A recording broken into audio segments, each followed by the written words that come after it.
What's going on, everybody? Welcome to another Fear the Sword watch party. Watching Cavs versus 76ers tonight. We're back. We are so back. Dan, how you doing, man? I am currently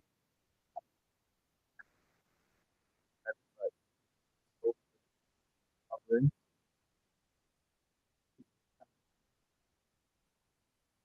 Yeah, I was gonna say it looks like my voice is coming in and out. Give me a second here.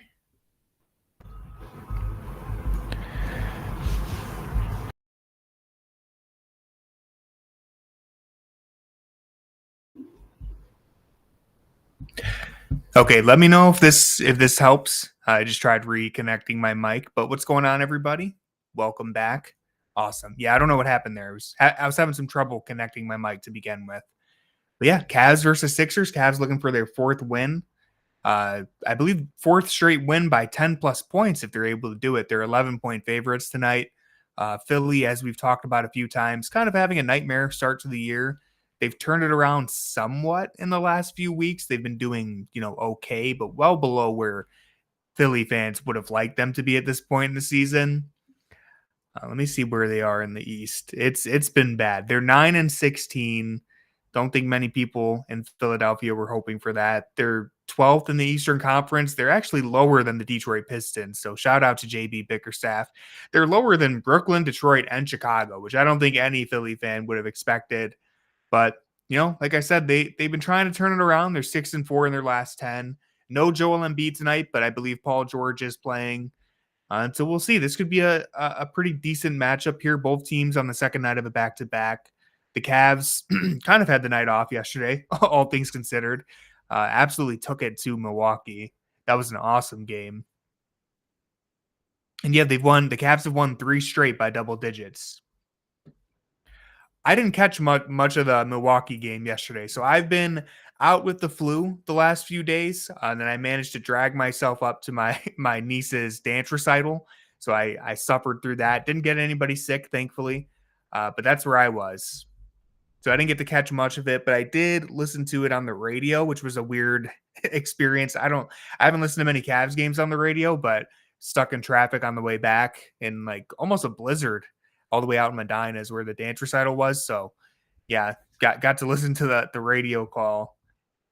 That was great. The Karis LeVert layup, steal, and then Mitchell 3 at the end of the third quarter. Got a good call on that. But yeah, it was crazy. I managed to rewatch the game this morning. So I got to catch up and see everything that happened. Just an awesome performance. Great defense all around. I know Giannis said that. Giannis Antetokounmpo said that the Cavs probably have the best defense in the NBA, better than Oklahoma City.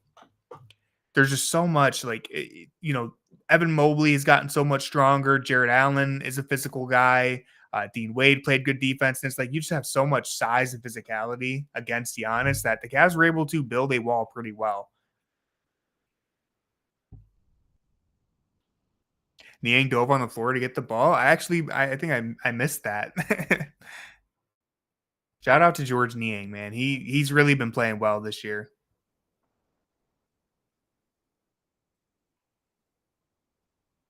Yeah, Cavs won 7 of their last 8. Still the best team in basketball. 24-4. Ridiculous start to the year. As I said, on a 3-game win streak. They've won their last 3 by 10 or more. Hopefully we get another one tonight.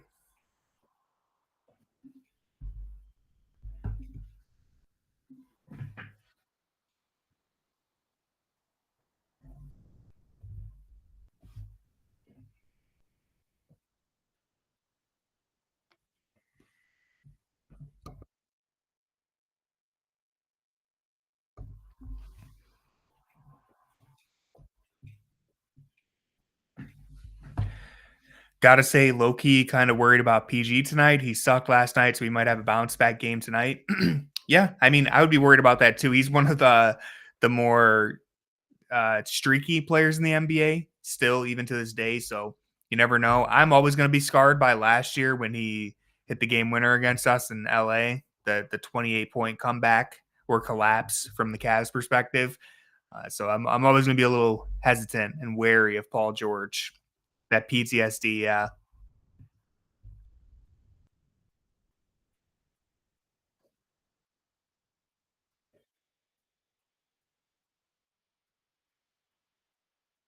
I think Kenny Atkinson wanted a foul on Tristan Thompson right there with the shoulder bump.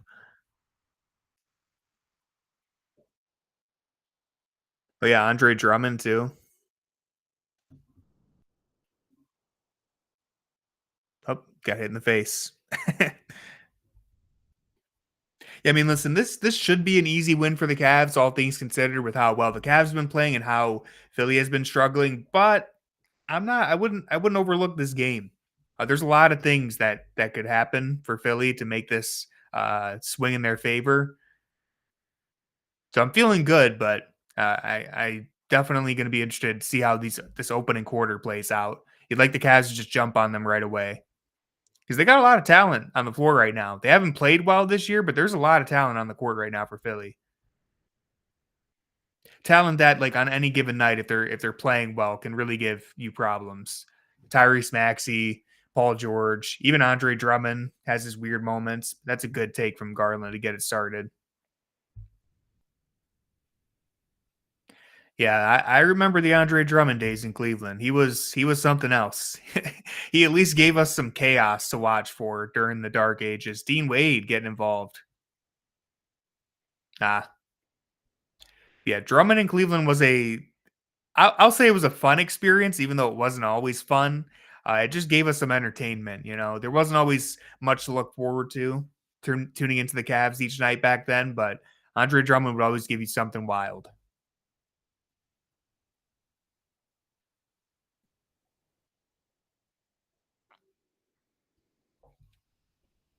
Ooh, don't want to let him get going. This is what I mean. You let Maxi get hot early, you could be in for a long night.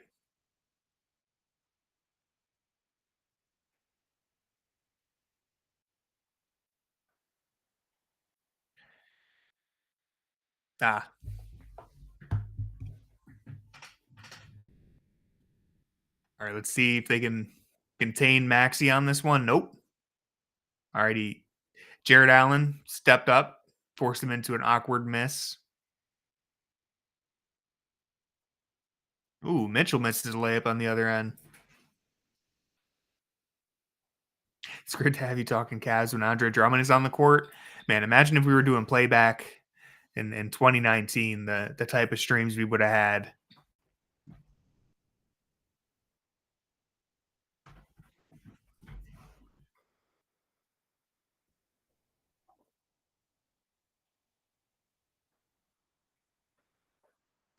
I would do anything to have been live when Colin Sexton went off against the Brooklyn Big Three. It would have been an all-time great playback stream.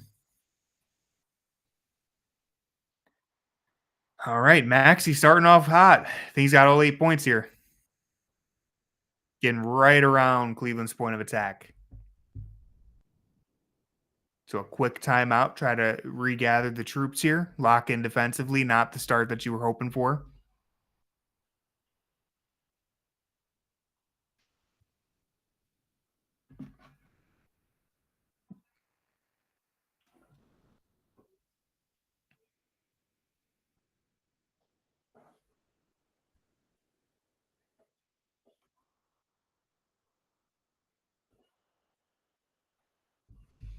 But yeah, thanks for everyone tuning in tonight.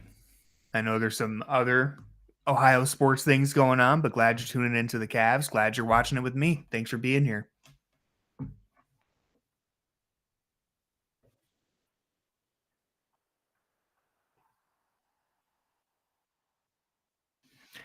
Avoiding the other sport, yeah. I've always been a super, super casual football fan, so thankfully I haven't had my heart broken. But I do feel for all of you. Yeah, Jackson's at the game. He's in the Rock. So he's back from Vegas. I believe he was there last night too for the Max Struess return. That was awesome. Obviously, he's got some work to do in terms of getting off that minutes restriction and getting back into the swing of things. But he looked pretty good in that third quarter. hit three threes. The jumper still looks pure. They ran that inverted pick and roll with Evan Mobley as the ball handler, Max Strus setting the screen. It resulted in a Max Strus three. That's something to watch for, as those two had a bunch of chemistry last year.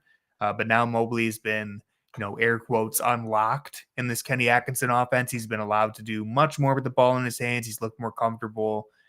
So I'm really excited. Once Max Strus is off that minutes restriction and in the starting lineup, assuming that he'll be in the starting lineup, I want to see him and Mobley really develop some chemistry. And even in the second units, like at the start of the second quarter, that's a dynamic duo that I'm going to be keeping an eye on. Yeah, definitely want to slow down Max. He's got the first 8 points, I believe. He started off hot. Don't want him to have a big night. It's one of the main things that could keep Philly in this game, because the Cavs enter this game as huge favorites.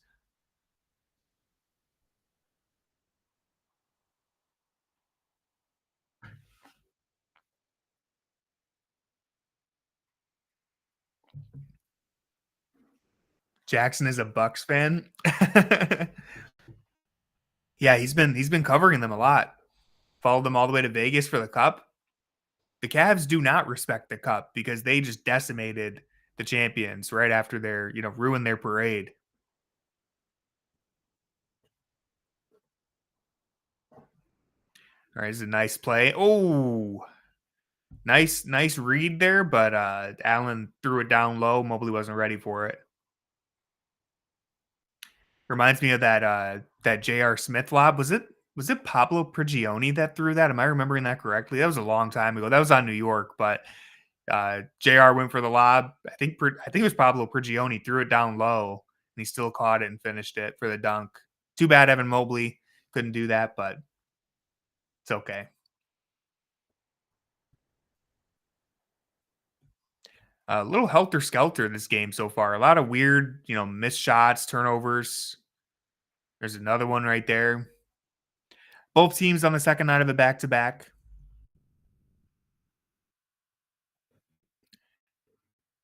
Yeah, Max Strus not playing today. Managing that ankle injury still. Okoro took that shoulder stinger. I forget which game that was. Was that Brooklyn? Yeah. So he's going to be out for, I think, 2 weeks, they said. We won't see him until 2025. Oh, a missed putback there. Yeah, this is a weird game so far. Both teams missing a lot of looks at the rim. Here we go, Mobley. Knock it down. All right. We'll take it. Nice. Hey, you know what's awesome about that is that Evan Mobley pump faked and someone closed out to him.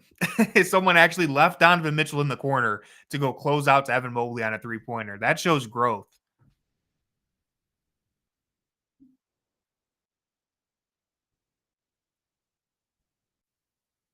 That's an awesome moment for Mobley. He had something like that against Milwaukee too, where I think Brook Lopez jumped on the pump fake and he managed to drive all the way to the rim.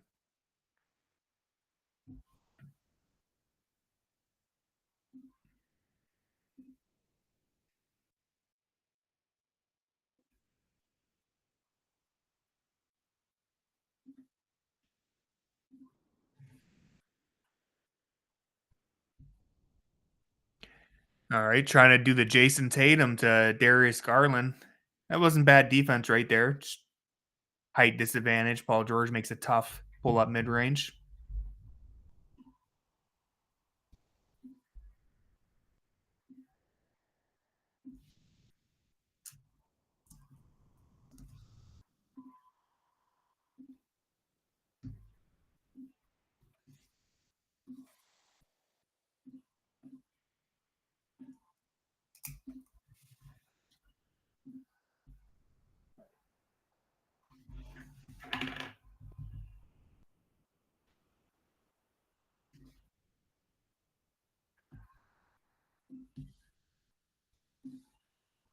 Hmm.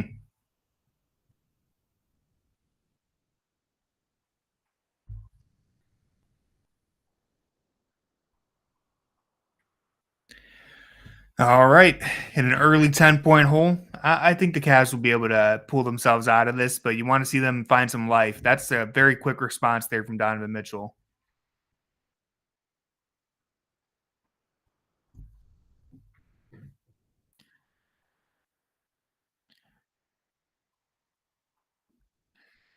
The main thing is Philly's depth is just completely gutted right now with their injuries. So they really needed to start off strong because you'd assume the Cavs bench is going to be able to blow this game open at some point.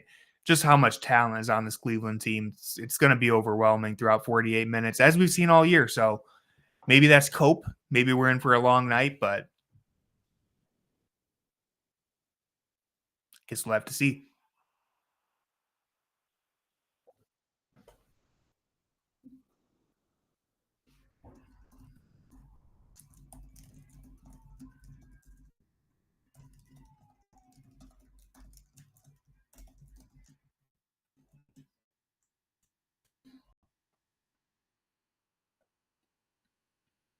The nice move. There we go. Yeah, I was wondering if it looked like Donovan Mitchell was going straight to the locker room there. Didn't see exactly what happened.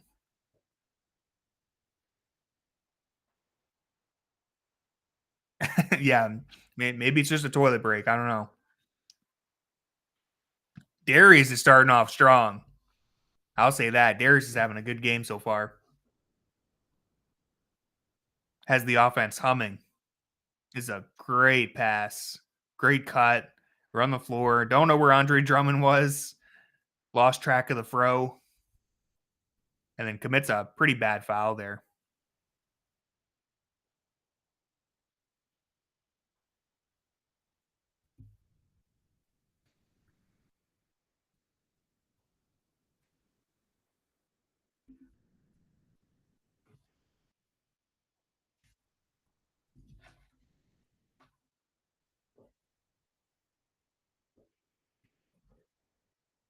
Nah. Yeah, the Sam Merrill experience has been a little rough this year. Not great defense right there.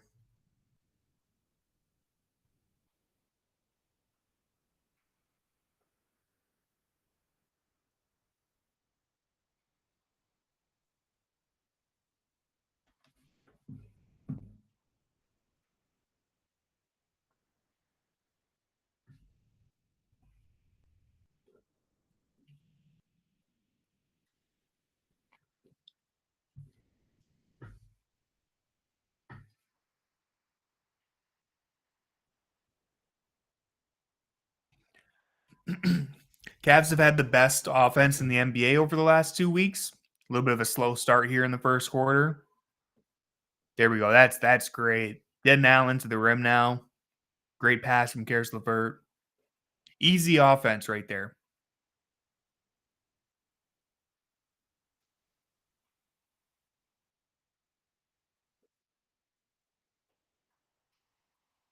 Oh, just fell down.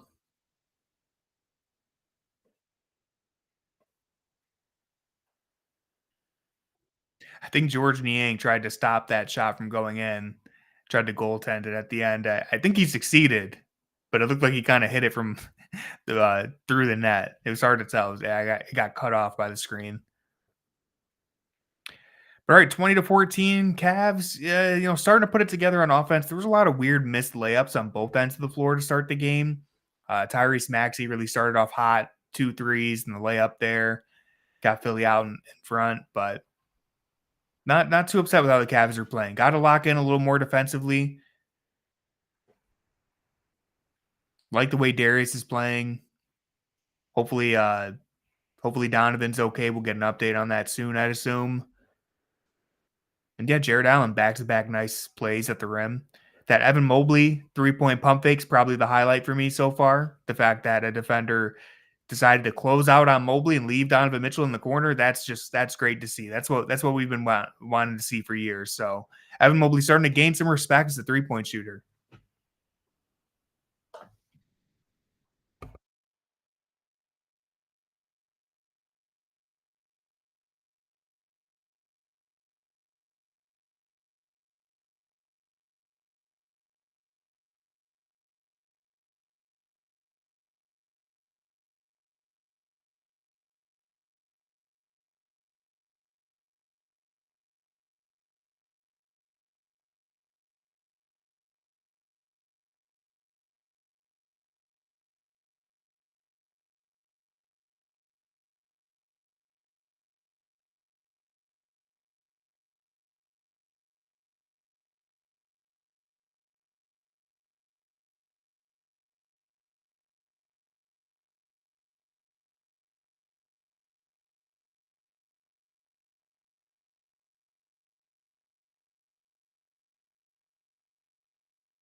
Yeah, it's going to take Max Strus a little while to get back fully in rhythm, but I thought he played really great last night. I just cannot wait to see him fully healthy off that minutes restriction. Such a good fit for this team. When they traded for him back in summer 2023, it just seemed like such an obvious home run move for this Cavs team on the fringes. It wasn't like a huge blockbuster trade or anything, but such a good move to improve this roster. He was the ideal fit. He's not quite a wing, but the fact that he brought that shooting that they needed so much, the playmaking that was a really pleasant surprise. Very good defender. Didn't quite materialize last year because there were so many other things going on with the team. Max Strus played well, but we didn't really see him maximized. I think this year under Kenny Atkinson, whatever he can bring this team is going to be completely maximized. I think he's going to be such a great fit.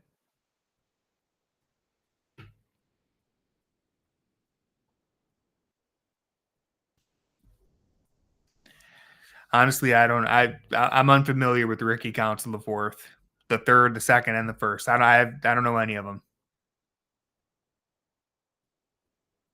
All right, George Niang going for the reverse layup. Oh man, yeah, Maxi's feeling it tonight. That could be trouble. That could be a problem. All right, can we get our first bang? There's a bang.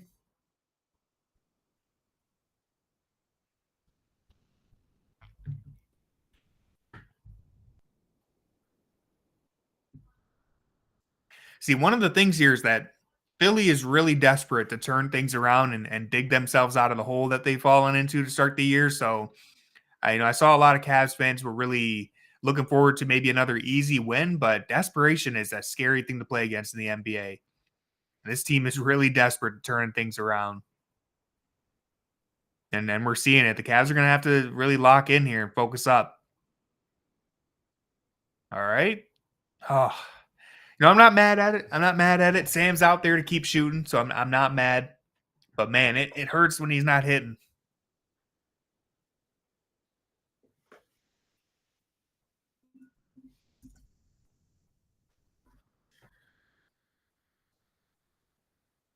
Yeah, Sam is down to 32% from three this year. I don't want to slander my boy because I do love Sam Merrill, but we are yearning. We are yearning for last December. Sam was one hell of a thing.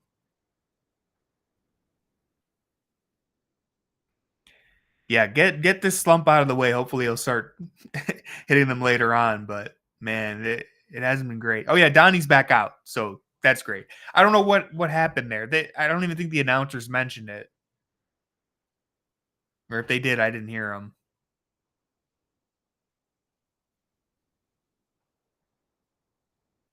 There's a crafty layup right there. Yep, I think Donovan Mitchell's just fine.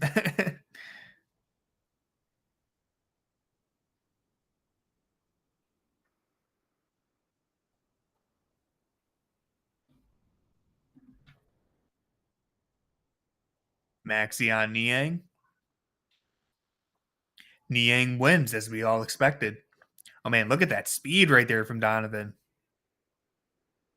Karis LeVert, Karis LeCurry. He's been shooting the ball so well this year. I think Karis LeVert might have stolen Sam's secret stuff. I don't think I've seen Karis LeVert miss a three this year. But yeah, the speed from Donovan Mitchell out in transition to create that whole play. I feel like Donovan's looked more athletic in the last few weeks than he did almost all of last year. I mean, look at this. Out on the break again. That was dirty. Wow. I thought the ref called like a carry or something for a second, but that's why I like paused. Wow, that was nasty.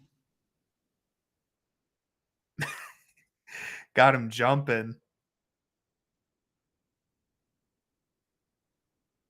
He called himself a bird. He didn't even pump fake. But yeah, I mean, Donovan, after that knee injury last year, he was still incredible, especially in the playoffs. But it felt like his athleticism had really declined a little bit following that knee injury, which makes sense. But it seems like it's all the way back now. He looks like the Flash out there.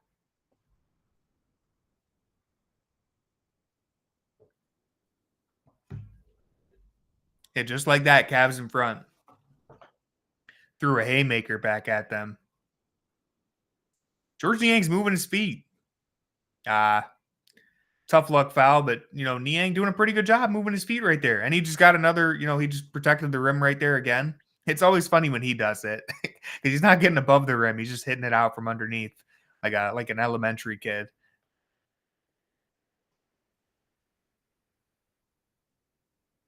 Yeah, I mean Niang on the switch. I don't really like that call. I mean, Paul George is pushing off, and I feel like that's just a play on. Niang didn't really reach or anything, kept his arms up. Yeah, you got the bailout.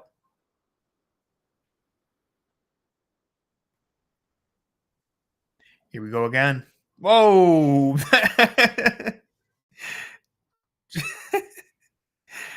Oh man, George, the way George falls is it's hilarious every time. He might have pushed off. Paul George might have pushed off again right there. But just the way that Niang hits the deck is so hilarious to me.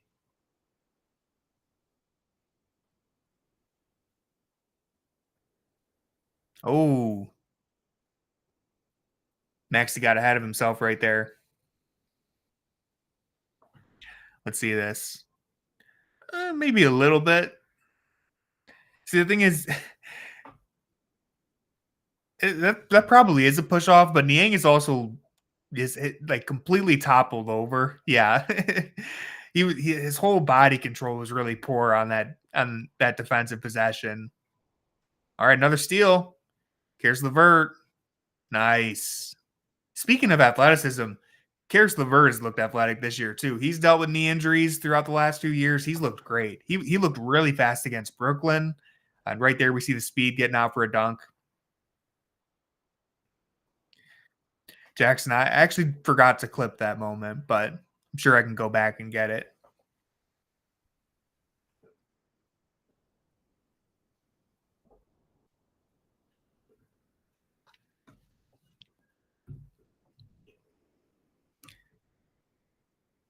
I like how the whole crowd cheers for the defensive 3 seconds now because Jared Allen was probably screaming. Love to see that. It's just funny. The pro effect.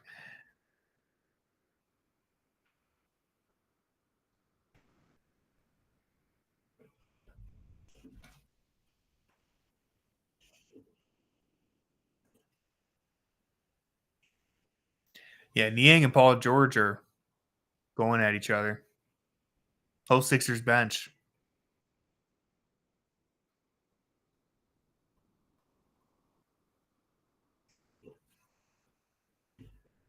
Tough shot. Good defense.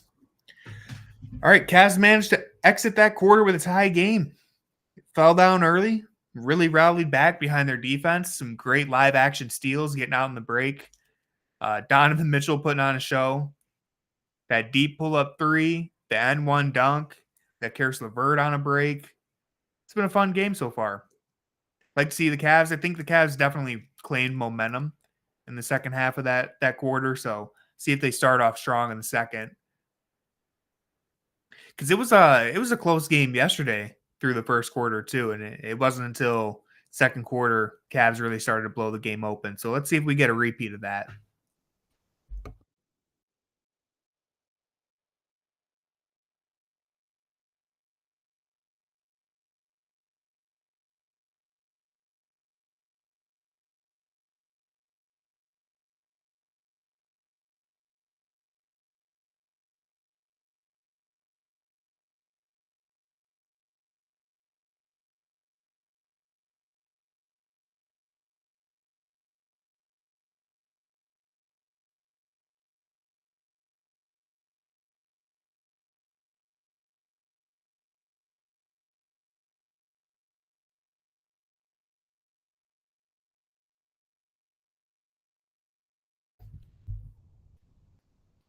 Oh, apparently Mo Wagner got injured. Looks like a knee injury. As much as I don't like Mo Wagner or Franz Wagner, that's tough to see, man. Orlando's really having a rough year with injuries. It's brutal. Yeah, another knee. It's unfortunate. I can't even keep track of all the injuries they've had. I mean, it's actually wild.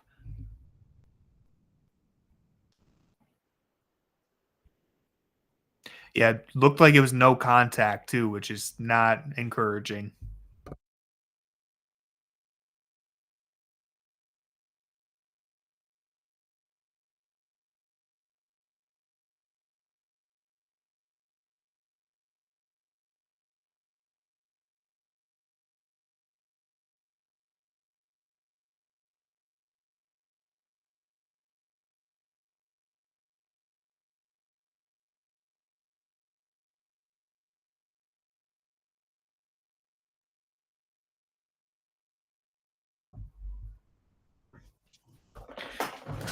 When will Kyle Lowry retire? Oh man, I don't know. How old is he now? Let's see. 38. Dang. That's crazy. Yeah, he's 38. Yeah, he's been in the league for so long, man. You just kind of forget about him. Nice. Nice lob there. Ty Jerome played pretty decent last game, so it's nice to see him getting his rhythm back after a little bit of a skid.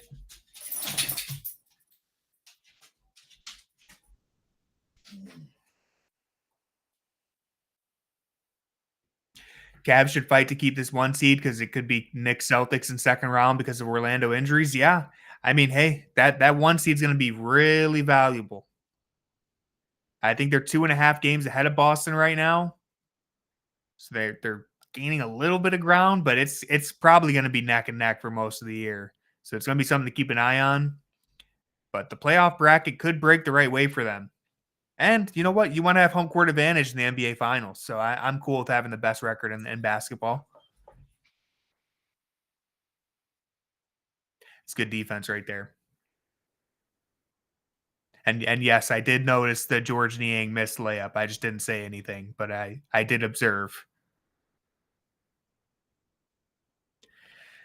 The Cavs just make offense look so easy sometimes. Could Chicago shock them again? I hope so. It'd make me happy. Ty Jerome trying to force Lowry into an early retirement. I guess it's not really an early retirement. He's probably it's been here longer than anyone probably thought. I do respect Kyle Lowry though. Don't wanna hate on the man. Another pull up three. Nope. Ah, Yabusele.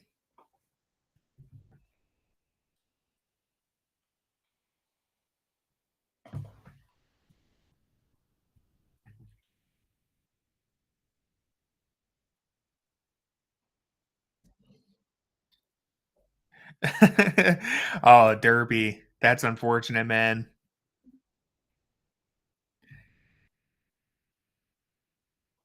Sorry to hear that you're going through this. That's tough.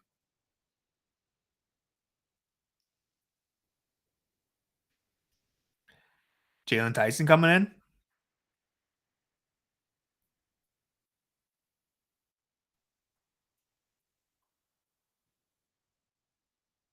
Derpy, you know what? You got your free fries last night, so that's pretty cool. You might be able to get them again today, hopefully. Try to make up for the pain.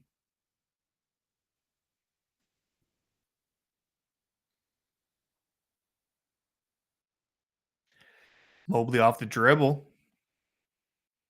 Yabusele is a big dude, a big, strong guy. So the fact that Mobley was able to take him off the dribble and, absorb a little contact and still finish, it's all the growth we've been wanting to see. And keep saying it every time.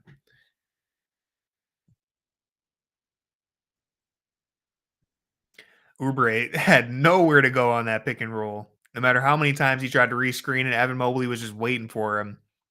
It was Mobley running the break there. Deep three from Jerome. Money.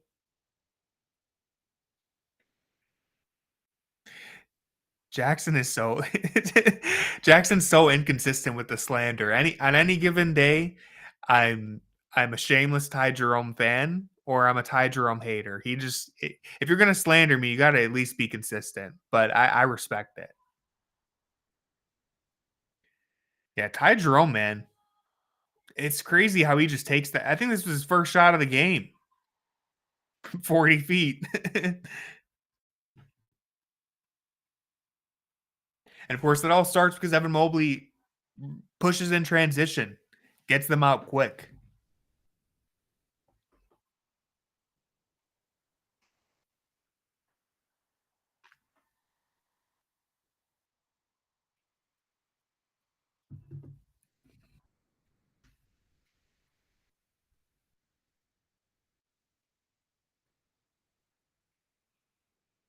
37 footer.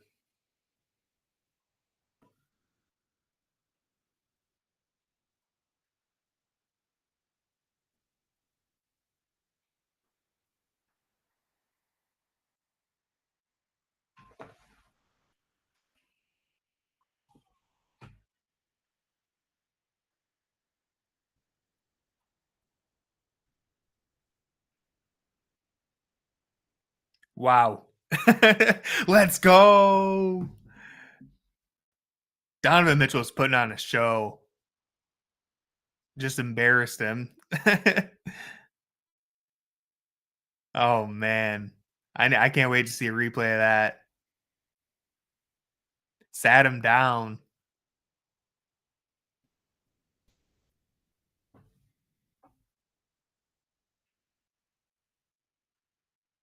Oh, how did that not stay in? In and out right there. Ty Jerome gets it back. Jump ball. Something. There we go.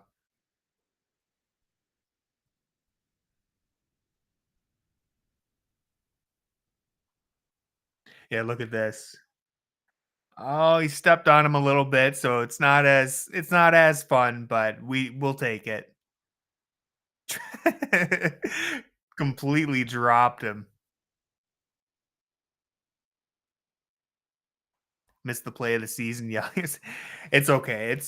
He stepped on him, so we'll be valid. We'll be fair to Drummond, but it's still the way he fell. So theatrical.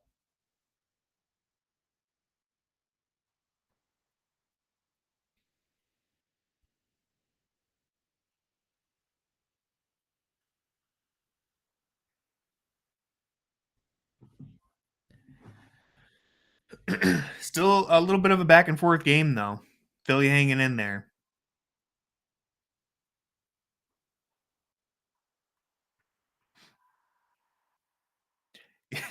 Yeah, it's always funny seeing someone that size. The way he went down. All right, Jalen Tyson on an island here.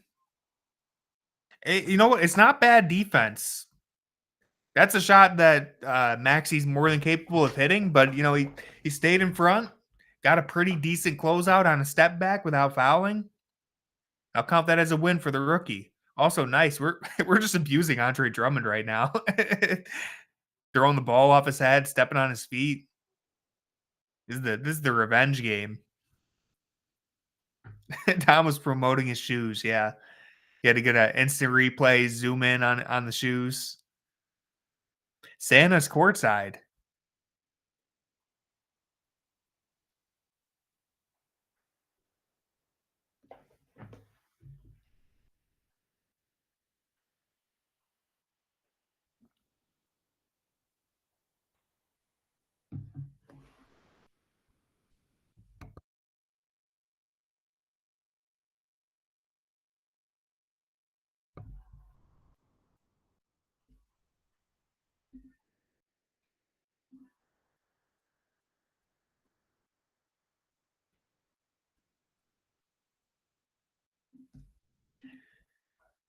All right, let's go. We got a 3-point contest. He's got the DG jersey on. He's probably got a jumper on him.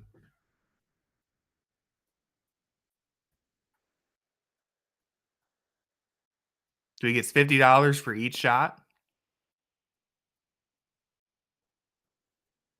All right, the forum's not bad. The hoodie's definitely making this more difficult than it should be. Oh, my stream froze. Oh, it's back. Okay. There we go. He's got 50. He might have to speed up a little bit. He's taking too long. All right, he's got 100. He's got a good looking form, honestly. He's shooting NBA three pointers. Tell you, man, the jeans and the hoodie, it's holding him back. And he's still walking away with 150, at least, minimum. Last shot. Hey, 150 is not bad. He hit 3 of them.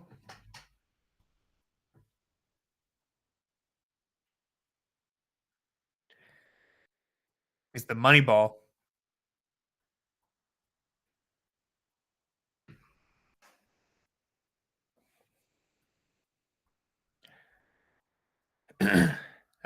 Oh, no, we're not going to find out if he made it. It's unfortunate. Let's ask Jackson.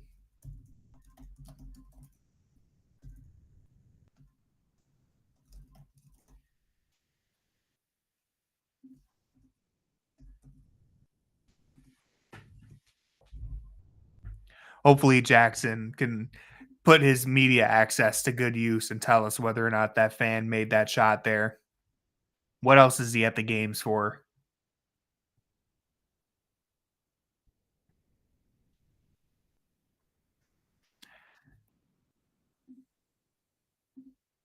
Oh, yeah, make sure you guys go vote for some Cavaliers to be in the All-Star game. Oh, I guess we're going to find out right here. I think he made it. Here we go. Hell yeah.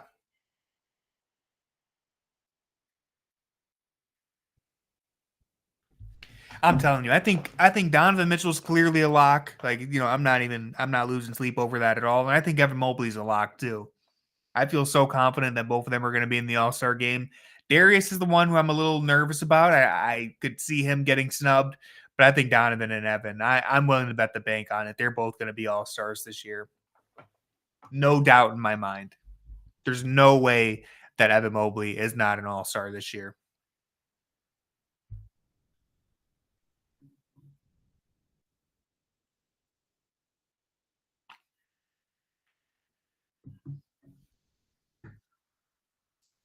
Tyson moving his feet right there. A little too physical. Everyone in the stream has more yards than Tennessee. Wow.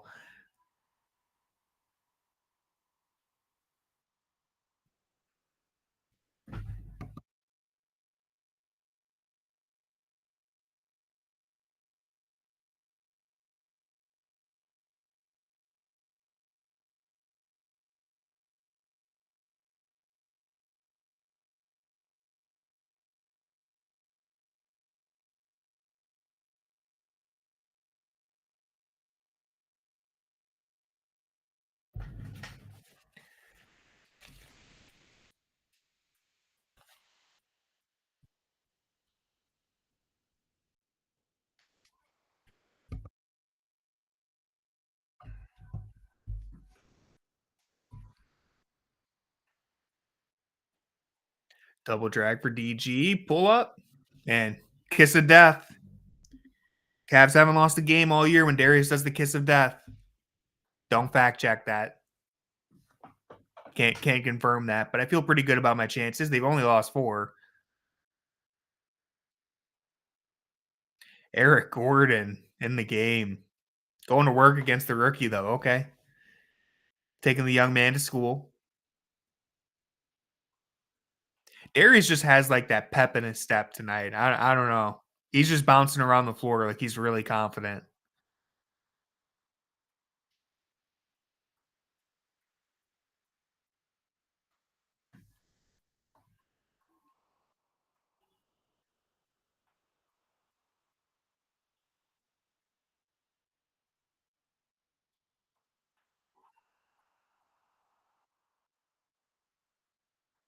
Good closeout from Karis LeVert right there. Managed to avoid running into Paul George and fouling him. Nice. Mm. Good rotations there from Philly. Hell yeah, Jarrett. Beating out Andre Drummond for an offensive rebound. That's what we like to see. Yeah, let's knock down these free throws.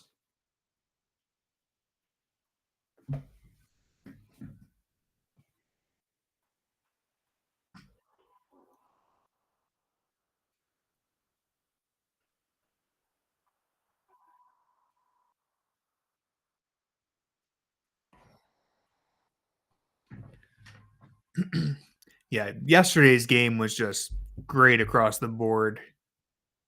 Such a dominant statement win over the NBA Cup champions.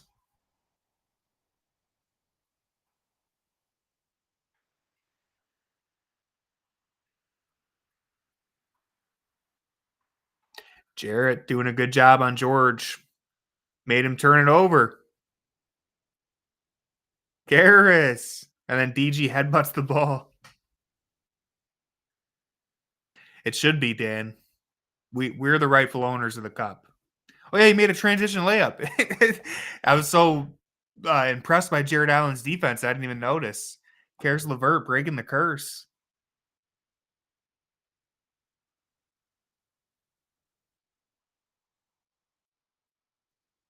Another good defensive possession.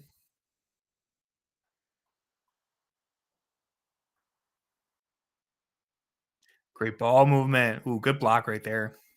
Nice recovery from Drummond.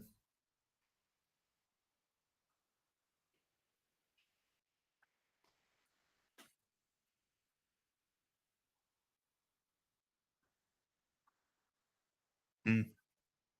Maxi's having himself a pretty solid game.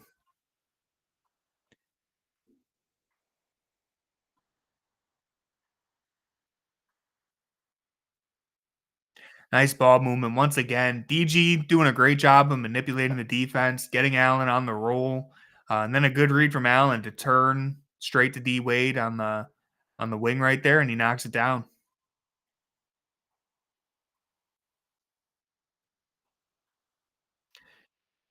It's been a good 2 games from Dean Wade. Played great against Milwaukee. Off to a good start here today.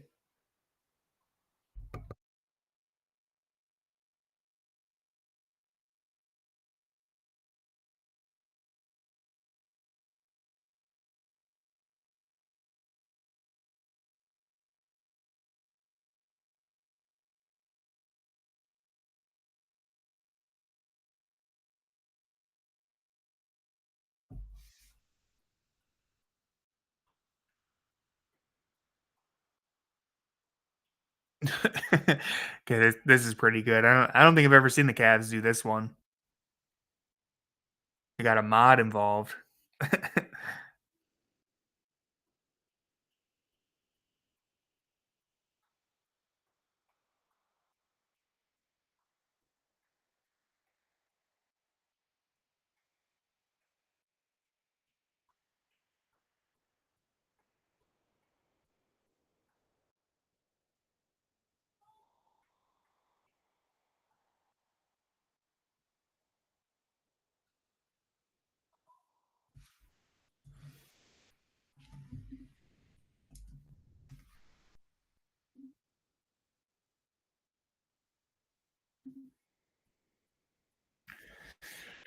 All right, so far Donovan Mitchell has 19 points. I didn't even realize he was already up to 19, but man, he's been on fire. Darius Garland has 10 points. Two of them have combined for 29 already. Karis LeVert has 7 off the bench. Ty Jerome has that deep three. Jared Allen's got 6 and 5. Evan Mobley kind of quiet, 4 points, 5 rebounds, 3 assists. He's been doing a little bit of everything. And then Dean Wade has 3. George Niang has 3.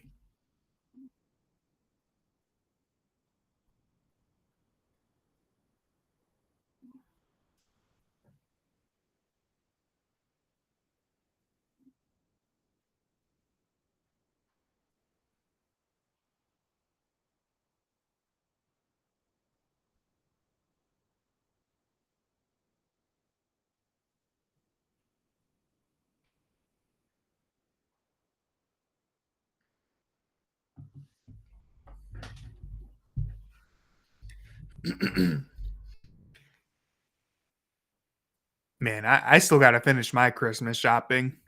I was gonna do it this week, and then I got hit with the flu. So now I'm cutting it really close. Got a couple things I got to pick up.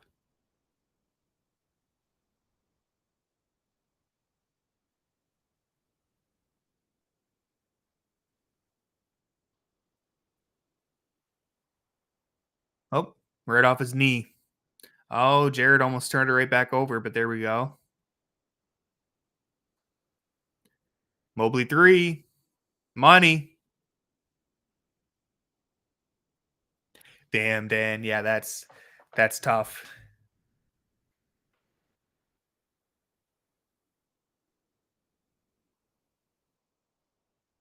That was a nice release from Mobley. Quick trigger in the corner.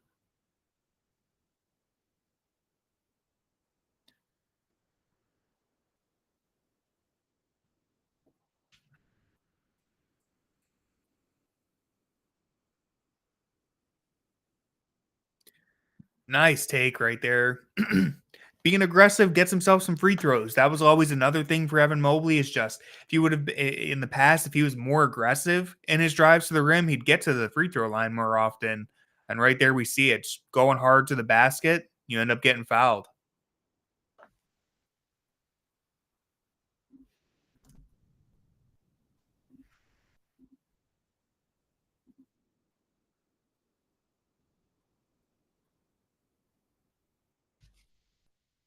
Mobley right now is averaging a career high 4.1 free throw attempts per game. Let me check the per 36.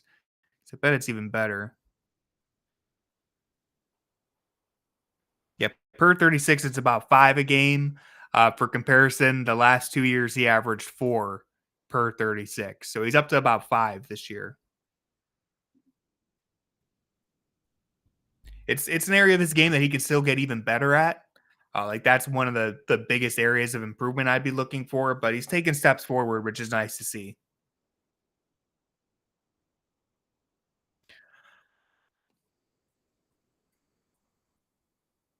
All right, Donovan wants the Jared Allen screen. Gets him on the roll. Lob to Mobley. Nope. Still big to big, though. I saw it coming. Shot out of a cannon from the corner right there. And great read from Jared Allen, too, to deliver that pass. Seeing the chemistry between the two bigs over the last few years has been such a beautiful sight. Love the big to big. I love the way you could tell from basically the moment Donovan Mitchell dumped the ball off to Jared right there, you could tell what was happening. They've gotten that play down pat. And if you're going to trap the ball all the way that far out from the basket, you drop to Jared Allen, have someone cut out of the corner, and it's a 2-on-1. Cavs do it perfectly. Really let Mobley go to work here. Got stifled, but hey, Evan Durant with the turnaround fade. Man. And then he gets this, forces the turnover on the other end. Cavs out on the run. Let's see Mobley hit him. All right. We'll take a Mitchell three. That was a really tough shot from Mitchell. Didn't quite set his feet.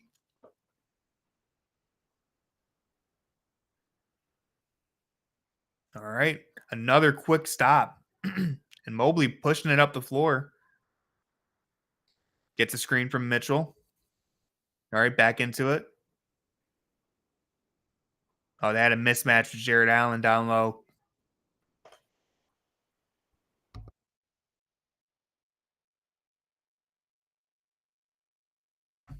Yeah. There's that big to big.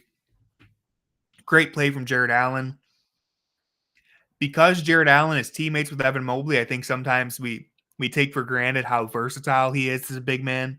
So much attention is placed on Evan Mobley, but Jared, man, his growth as a playmaker the last few seasons has been so great. We see a good example of it right there.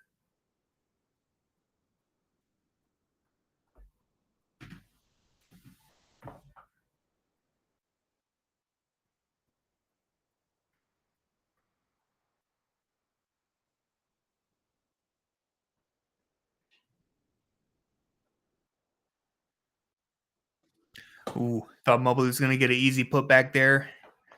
Someone stripped it from him.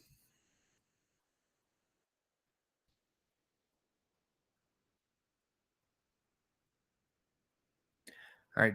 Tried to go at Garland, but Garland did a good job of holding him off.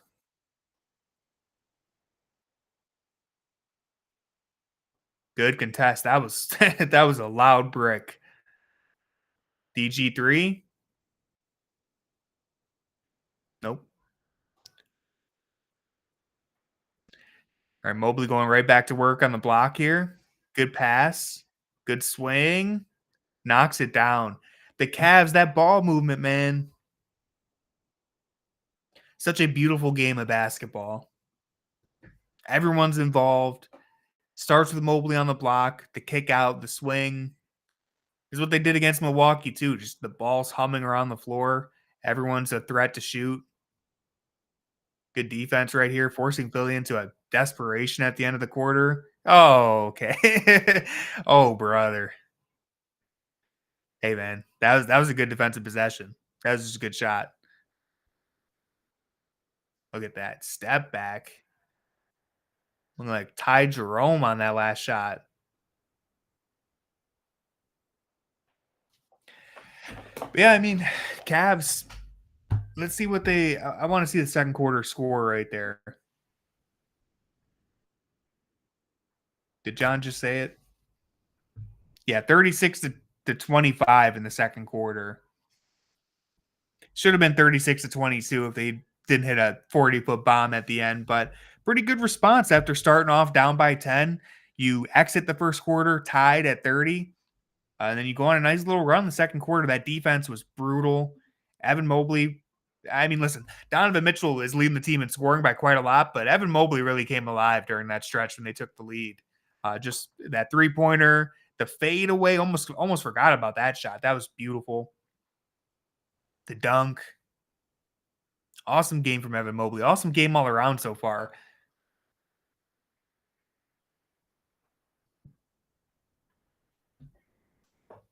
Looks like Ohio State's getting the job done too.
All right, I'm going to go ahead and take a look at the upcoming schedule here. Fill you guys in on when we plan on streaming some Cavs games.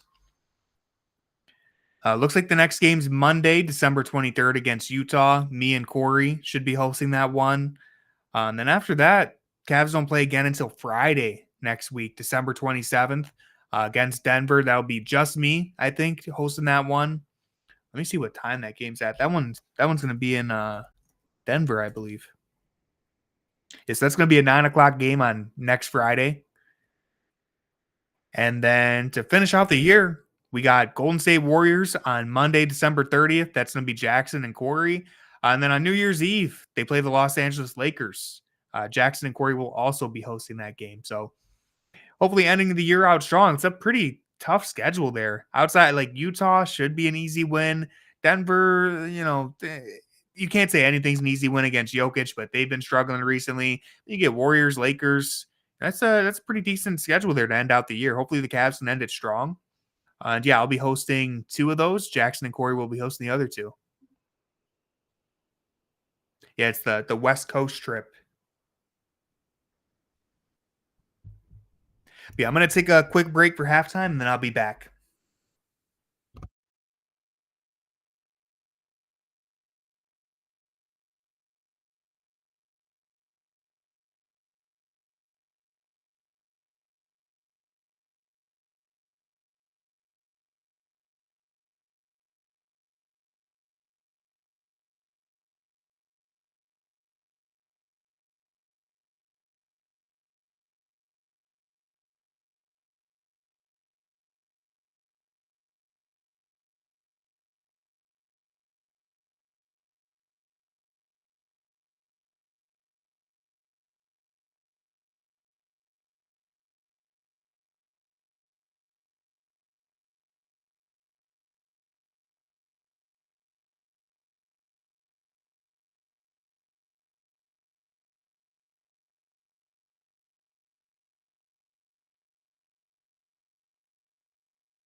All right, I'm back, everybody. Don't forget, you can vote for Cleveland Cavaliers to make it to the All Star game now.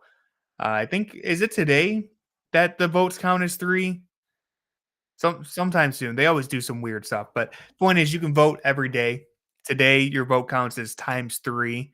So go ahead, vote for some Cavaliers to get into the All Star game. Vote Dean Wade. Vote Ty Jerome. No, don't vote for Darius Garland. Vote for Donovan Mitchell, Evan Mobley.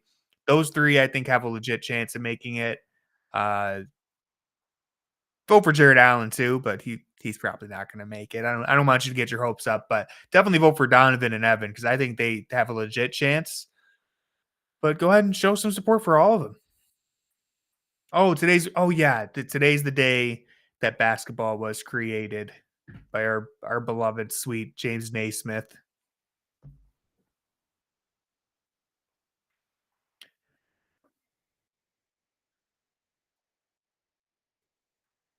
Also the first day of winter and the shortest day of the year. It's a big day.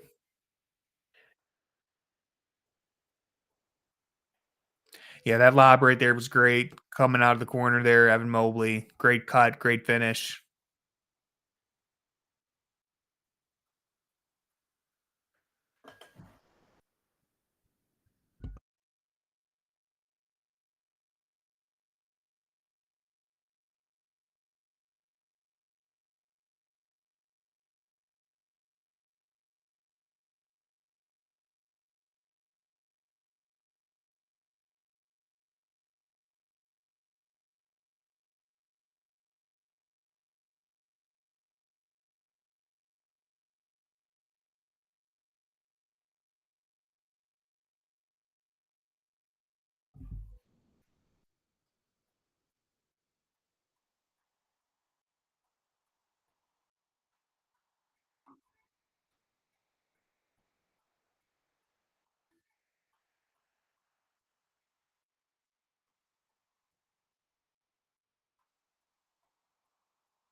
Yeah. Yabusele with the poster top play. West Coast trips don't go well for most teams. I don't think it's a Cavs specific problem. That's probably true. Anytime you go on a big road trip as a team, probably run into some troubles. But yeah, I know the Cavs West Coast trip has been notorious for as long as I've been alive. I mean, it's always tough, no matter who you got. Even if you got LeBron James, it's tough to be on the road that long, that far from home. Yeah, they have their West Coast trip coming up here. As I was saying earlier, let me pull up the schedule again. You got in Denver, in Golden State, in LA, and then in Dallas coming up soon here. And then in January, we're gonna play the Thunder twice. And who else? There's another team. Now I'm blanking.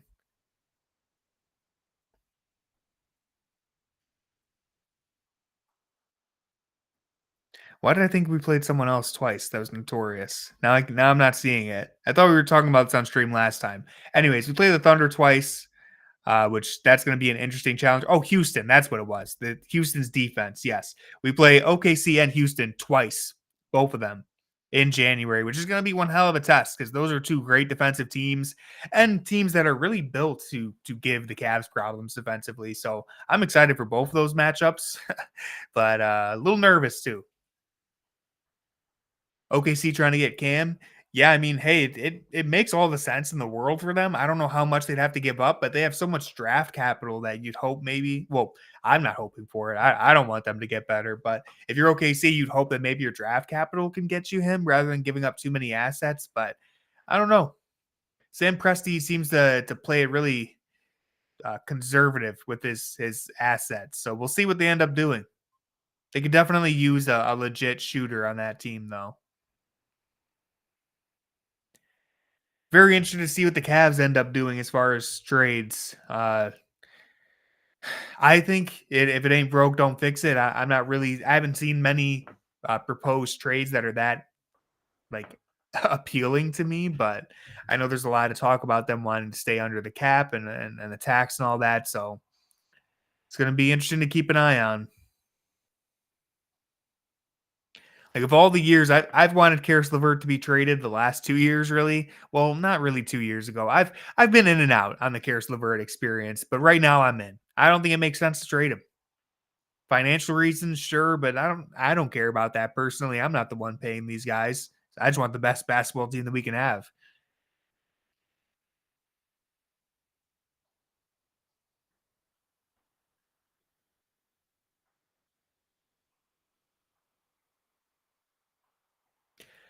Yeah, I'd honestly assume Orlando's probably trying to get after him too. I'm sure every team that has any sort of playoff aspirations is making calls for Cam Johnson.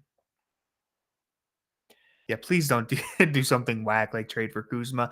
I just don't see how you're gonna. This has always been the Karis LeVert dilemma. Is like you're trading Karis LeVert, you got to get something better in return. This isn't a Cavs team that's interested in taking a step backwards. You're not selling at the deadline. You're trying to get better. So who are you trading Karis LeVert for? I don't think Kuzma makes this team better if you're trading LeVert for him. So I would rather just hold on to what we got at this point. Especially because all the guys who we're interested in, whether it be Cam Johnson, even Dorian Finney-Smith, like a lot of these other players, other teams are going to be bidding for them too. And Cavs will probably just get outbid. I don't want them to have to make like a grandfather deal to get Cam Johnson or something like that, for a godfather deal.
Yeah, keep up this defensive intensity. They really turned it on in the second quarter. Keep that up. You're going to win this game handily.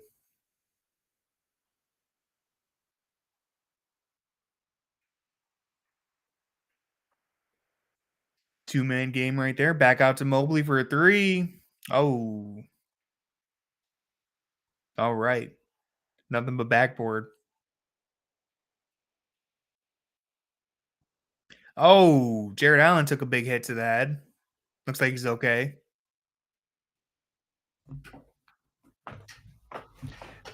I would say this is a disaster game for Andre Drummond. He hasn't been very good tonight. It's one of those nights for him. Yeah, just hit him with the elbow.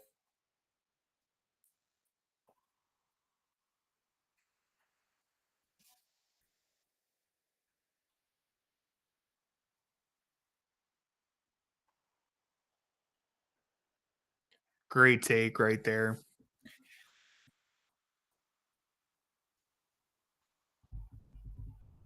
Oh, did Jared get elbowed last game too?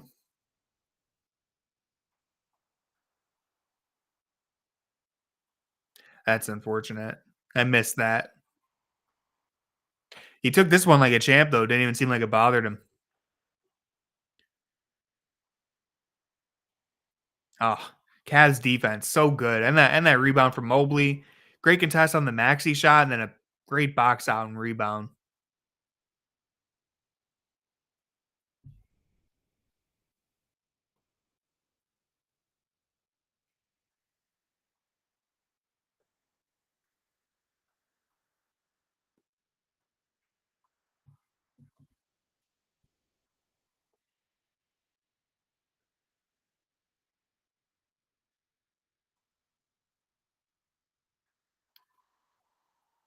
Mobley with a crossover. Whoa! I almost jumped out of my seat.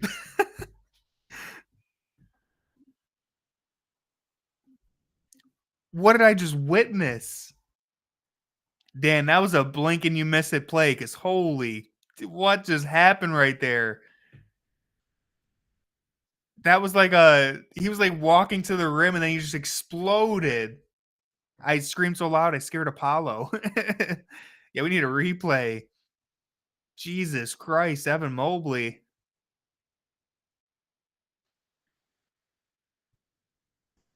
Here we go. We're gonna get a replay here. That was nasty.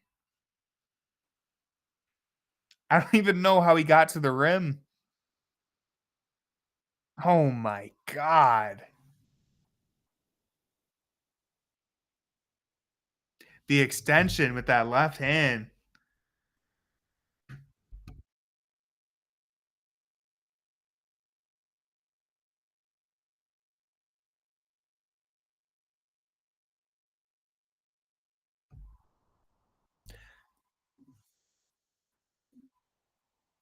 Yeah, that was crazy. I'm working on clipping that right now. That Mobley dunk.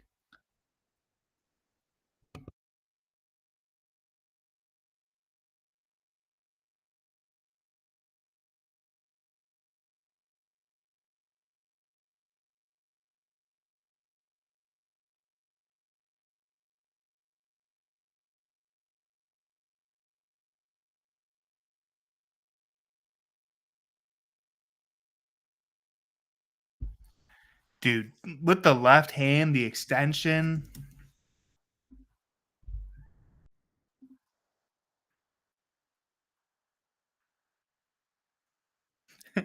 Tennessee made a field goal. It's over.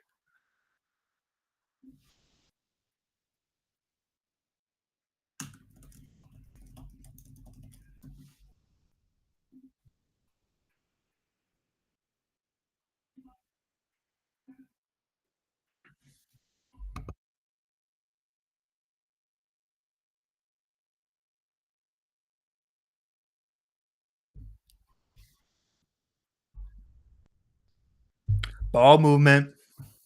The ball movement is so crisp. Cavs are starting to run away with it now. 20-point lead.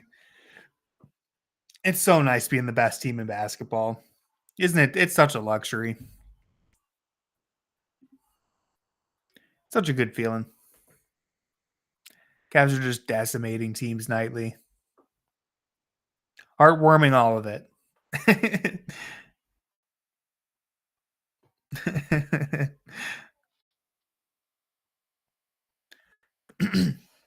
Yeah, I can't even imagine. Cavs have only lost 4 games. Philly, on the other hand, has lost 16 already. On their way to 17. It's disgusting.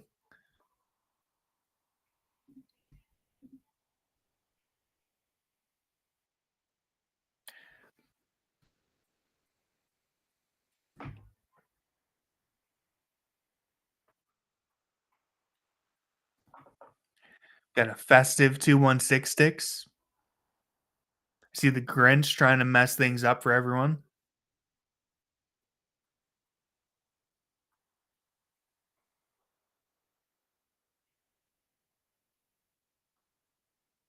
PG is a fraud. Yeah, that contract's looking kind of spooky. Let me pull up the numbers on this again and read it out. So Paul George signed a 4-year, $212 million contract with the 76ers. He's going to be making $56 million in 2028.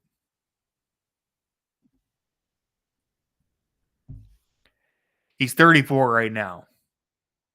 And he's going to be making $56 million 4 years from now, or about 3 years from now.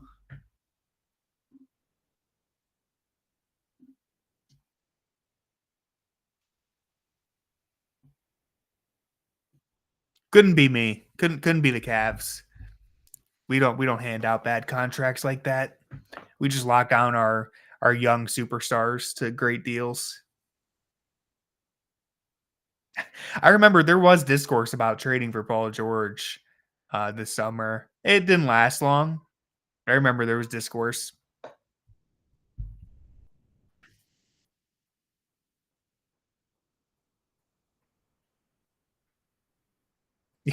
Dan, I had that in the back of my mind, the Kevin Love extension. That was it. I'm not going to defend it, but at least that was like giving, your veteran who's won a championship with you, some money, trying to keep him in town because LeBron just left. There was a little bit of justification there, and to be fair, Philly obviously, you're taking a swing on Paul George as you're trying to maximize your title window. So you can always explain why you thought the bad contract was going to work out your way, but once it turns sour, it's hard to reverse it. We'll see. It's still super early in the Paul George tenure in Philadelphia. I don't exactly have much faith that it's going to miraculously turn around, but it's still early. So I'll give myself some take insurance there, some hot take insurance. Oh, that was almost a nasty spin move.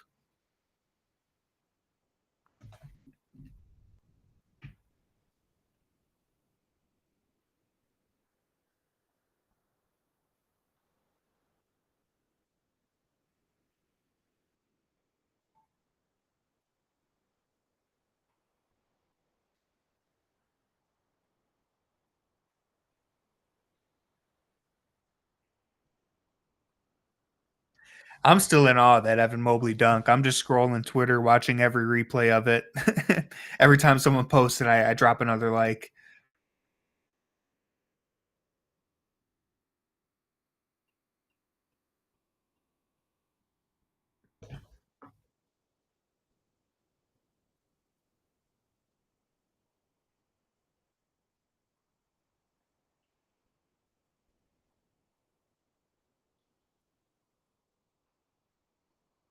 Maxi, he's keeping them in this game, whatever life Philly still has. He's had a really great shooting performance. Come on, stay in there. Let's go. Mobley has come alive.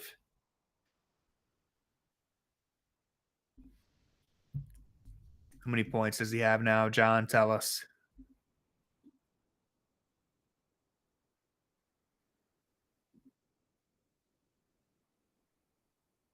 Mobley's up to 16, according to Google. Well, there you go. Now he has 18. That's why I clarified according to Google, because I figured it wasn't updated. So Mobley has 18. No Sam Merrill for the rest of the game. John also just mentioned. Looking like probably don't need him anyway, but hope Sam gets well soon.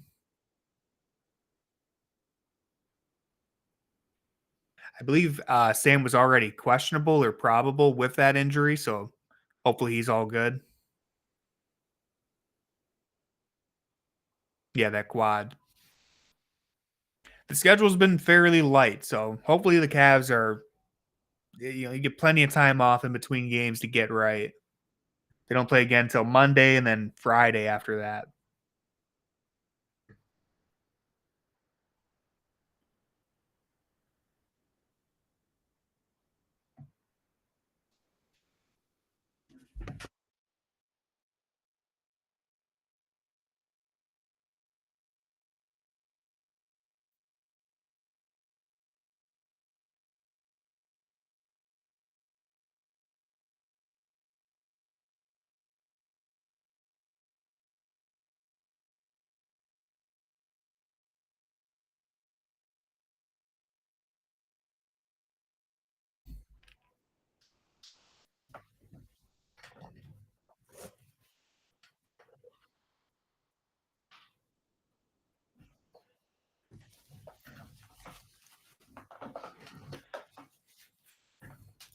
Crazy Orlando's missing their top four and they're leading against Miami. Wow.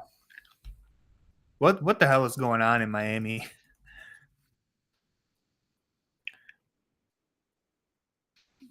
I wonder where Jimmy Butler's going to end up because I don't know. I don't really see him finishing out the year in Miami. It doesn't seem like things are going well over there.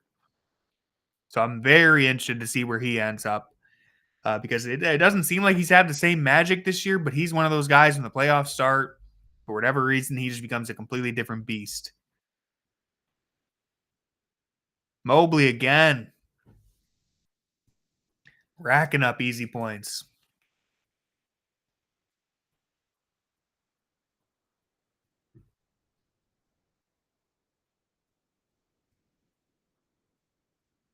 Here he is playing good defense right there. Mm.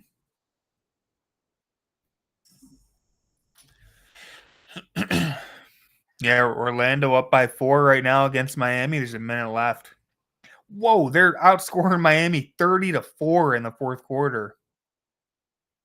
That can't be real. Is that real? Is Google feeding me misinformation? Or is that a real thing that's happening right now? 30-4?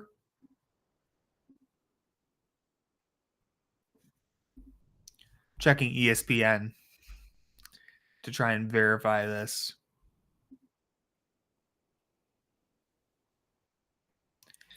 Well, okay, 31-6 now. Jesus, that's a brutal collapse from Miami if they don't manage to come back. They're down 3 right now, 57 seconds, but woof. And yeah, good point, Cavaliers LQ. Philly staying alive. Only a 13-point game. They did a good job of weathering that storm.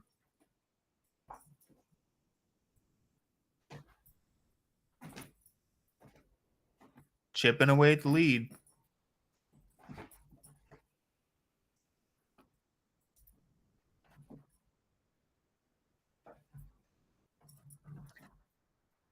George with a step back, no good.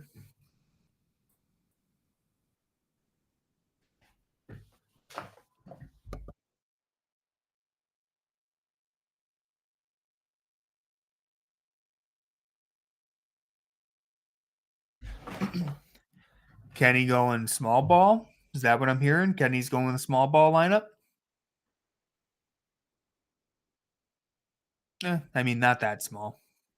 Got the 3 guards out there.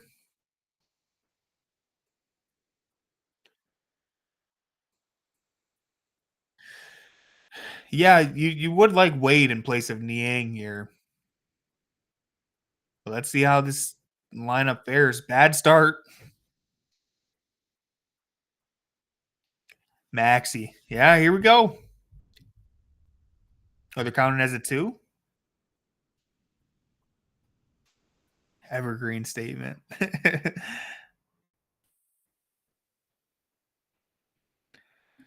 All right, well, listen, the Cavs threw a punch. Philadelphia has weathered the storm. Let's see if the Cavs can deliver another. You don't even need a knockout blow, really. Just another jab. Extend that lead back to double digits coming out of the timeout. Because if you can enter the fourth quarter up by 12, 15 points, you're feeling pretty good.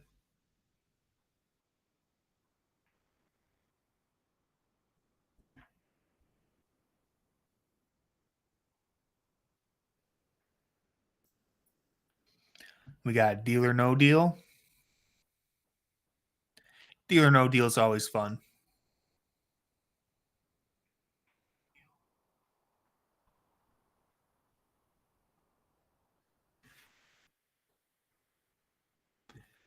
Cavaliers LQ took the E. All right, we're about to find out. Oh, yeah, you got it. You would have won. You would have been a winner. That's tough knocking out the 500 and 200 right at the start.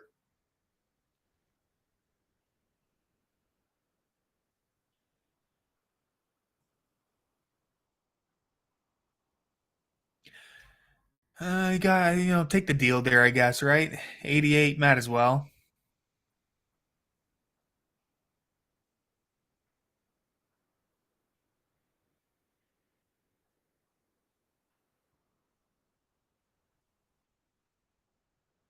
Hell yeah, take the deal.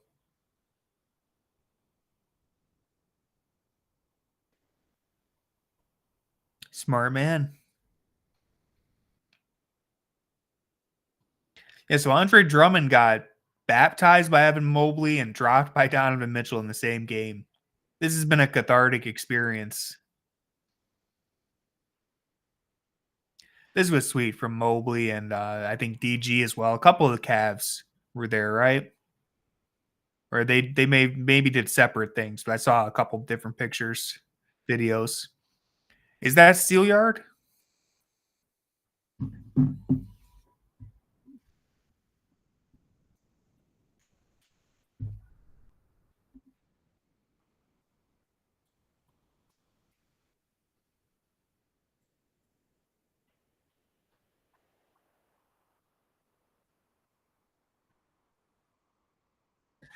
Things we love to see. Yeah, I know Darius Garland was at I think a Giant Eagle, like bagging groceries and stuff. So look at my Cavaliers, man. Look at our Cavaliers. Just some standout individuals.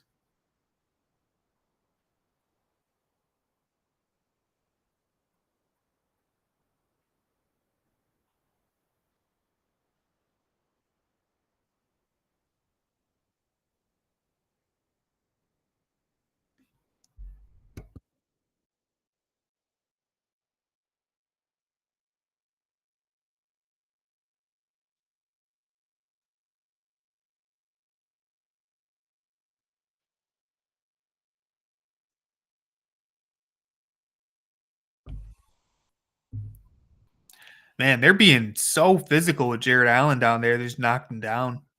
Last two possessions, they've been really throwing him around.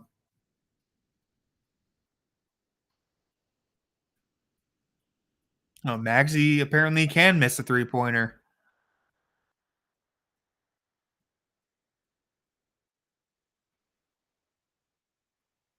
Okay, here we go. Let's get an easy bucket here.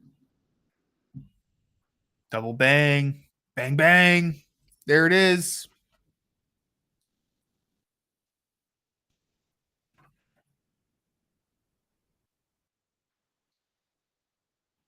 They've done such a good job on Paul George. He has not been able to turn the corner against anyone. Oh, come on. That's such a weak call.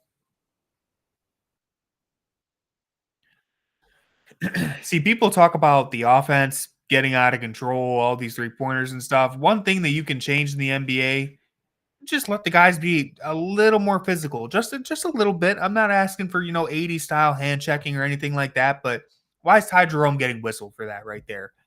How are you supposed to play defense if you can't make a little bit of contact with someone trying to drive around you? You got to be able to put your body into them a little bit. So I think that's the biggest thing they should change. And I mean, listen, you see it in the Olympics, you see it in international play. They don't call those soft calls, so I don't get why it's that difficult for the NBA to get back to that. I think that would solve a lot of issues. I think the ratings discourse can be a little overblown. We've even overblown it on this very stream. We talk about it plenty of times. I don't think it's that big of an issue because at the end of the day, I do think the on court product, the basketball that's being played, is highly competitive. It's been really, the finals haven't been that great the last few years, but we've had some great basketball being played. So I don't think it's that big of a deal. But that is one thing that I'd like to see is just let them be a little more physical on defense. Offenses are already so advantaged in today's NBA with the spacing, with how talented 1 through 5 on the floor are. You got to give the defense a little bit of grace. That was a big collision right there.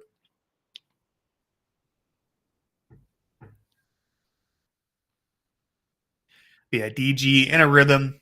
He's just had it going all night. His stats aren't super crazy, but he's just looked so good all night.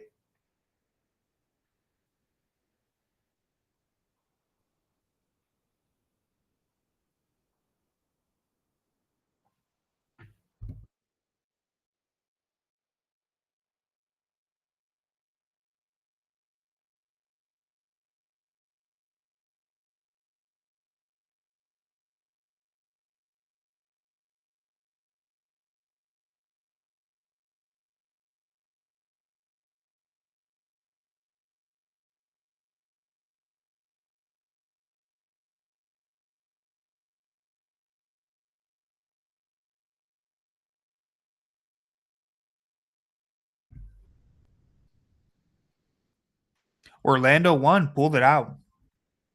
So yeah, massive collapse from Miami down the stretch there. Good cut from George.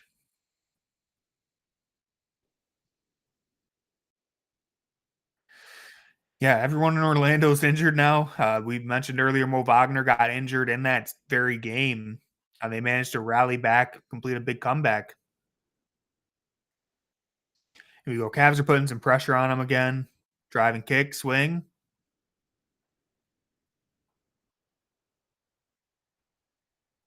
Ball is just zipping around the court. Wow. DG, another kiss of death. And he's hopping around. The DG hop is back. That was such a textbook basketball play right there, man. Drive, kick, and finally Defense can only rotate so much. That ball was moving like crazy.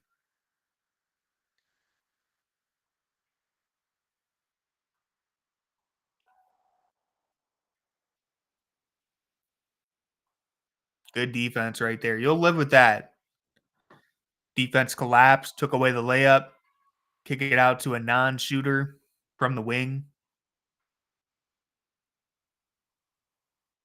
Yeah, look at this. Off the driving kick, another driving kick, another driving kick. You finally get an open three.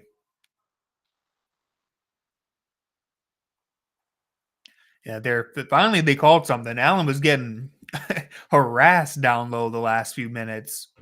Finally, they called something. Just hacking him.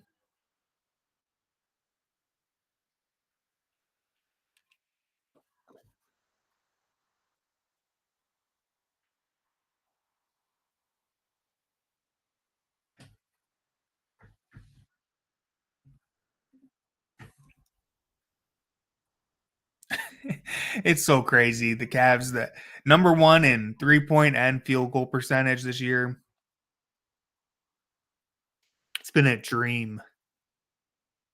Ty Jerome, give me a break. This man is allergic to 3-pointers that are within 30 feet. All he does is pull from 5 feet behind the line. Yeah, just like that, you're back up 20. He's just a chill guy. Is he pulling again? Okay. All right. All right. Relax. Relax.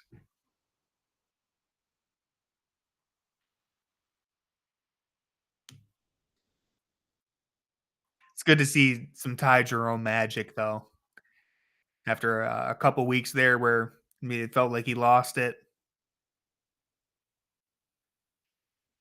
Yeah, his range is actually wild. He does that so casually.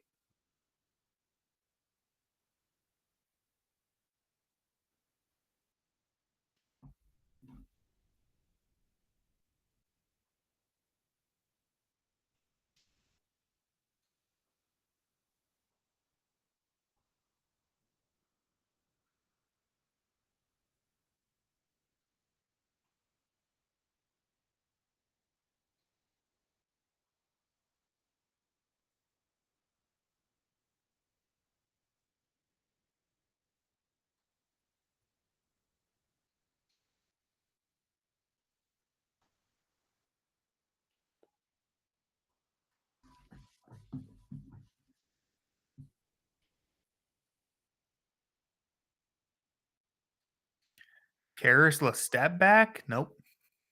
Jerome, another clean look. Ah, it's okay.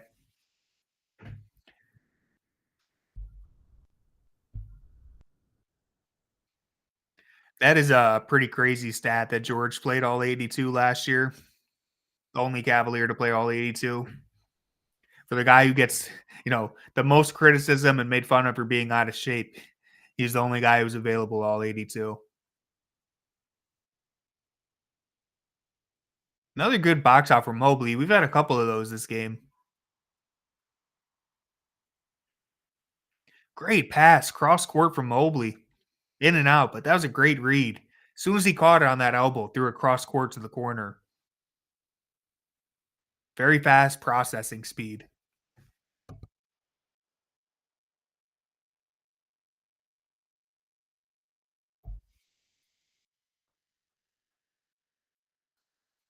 I don't know if Derpy's here, but it's looking like they're on track to hit 120 for those free fries. Easy bucket for Mobley.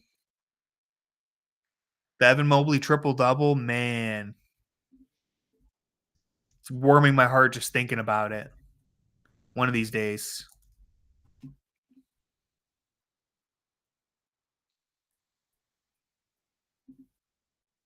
Is he close tonight? 20 points, 9 rebounds, 4 assists. Probably 5 assists now because I don't think Google. Yeah. So probably not going to happen, but so it's still a pretty great all around game for Mobley.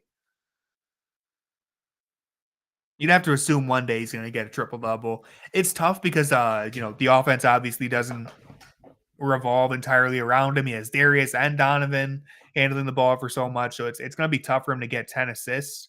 He's not playing like a Jokic role, but he could definitely get it. 99-76 entering the fourth quarter. Want to thank everyone again for tuning in, watching this game along with me. Hanging in there. Day 4 of the flu. We're entering the fourth quarter, so we're gonna make it to the home stretch here. And I'm feeling good. Cavs have me feeling better. Up by 23, can't complain.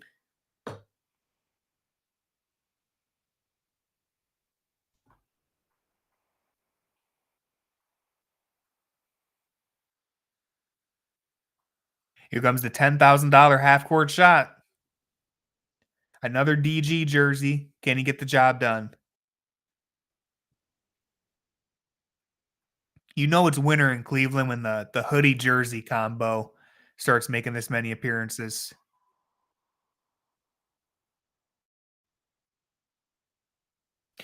37-8 in the fourth quarter, and they lost by 7. Just disgusting.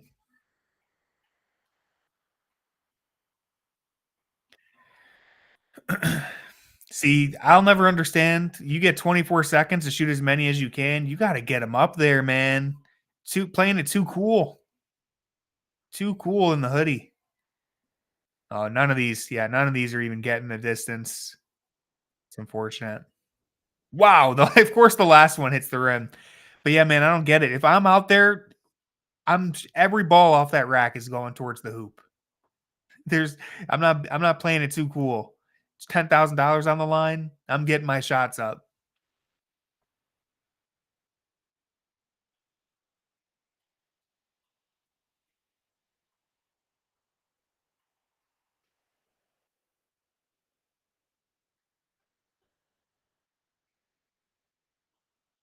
Yeah, the Ty Jerome influence is costing Cavalier fans their money.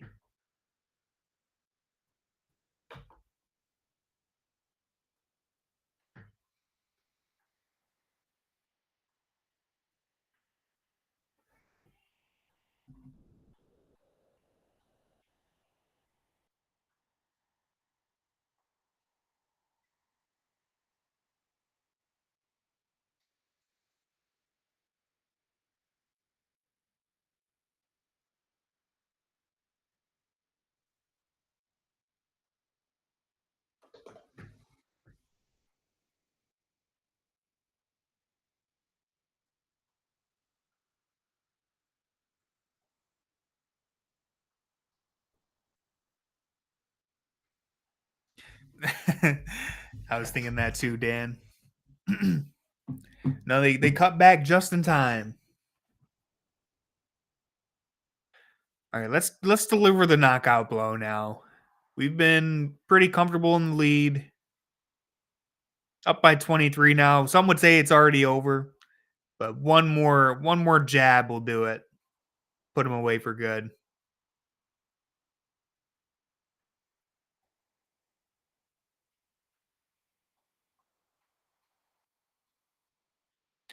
Nice dribble moves from Mobley right there. Mobley's ball handling is really popping in this game. He's had a couple nice crossovers right there. The crossover splitting the defense or navigating all the way to the rim.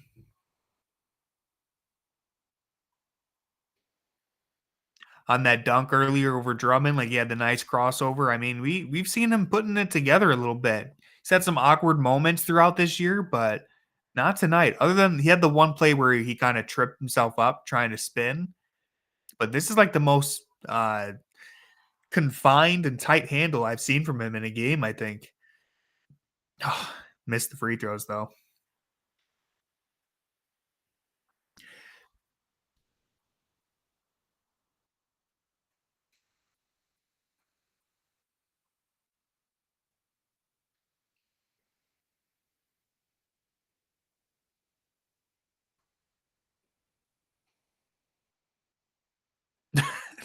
The bank shot from in front of the rim. It's always a winner. George Niang versus Eric Gordon. That's the matchup we were waiting for. Niang makes it look easy. I always forget Niang's a former Sixer.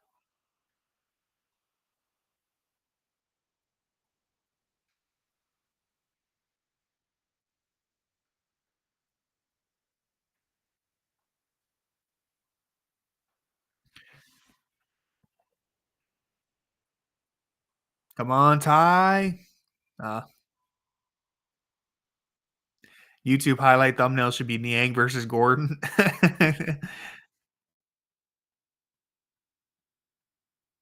The marquee matchup. Oh man, Jerome, everything's been downhill after that deep three hit. Hey, Dean Wade saved me.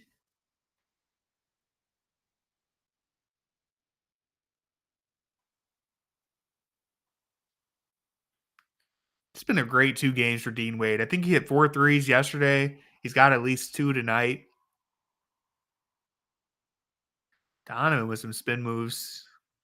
Yeah.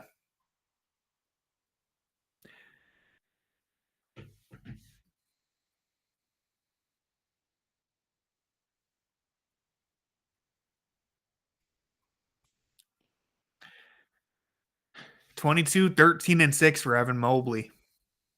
I don't think he's going to get a chance for that triple double. Maybe if the Cavs decide to be extremely shameless.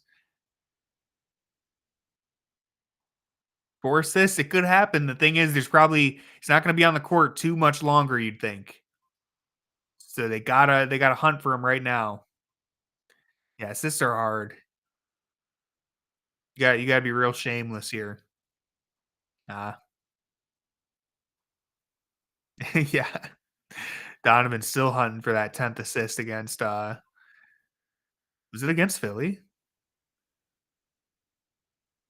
Here we go. This could be an assist.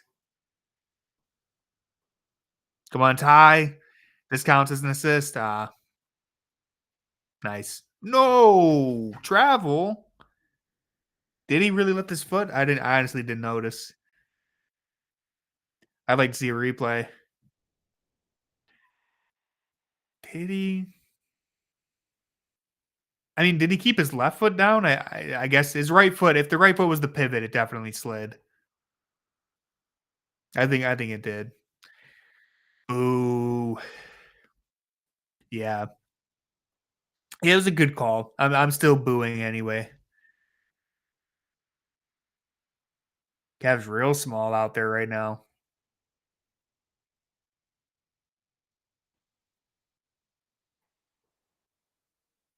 Mm. You know what? Tyson's had some. It's unfortunate because Tyson's had a couple good defensive plays and they just finished over him. In the first or second quarter, there's a couple tough finishes.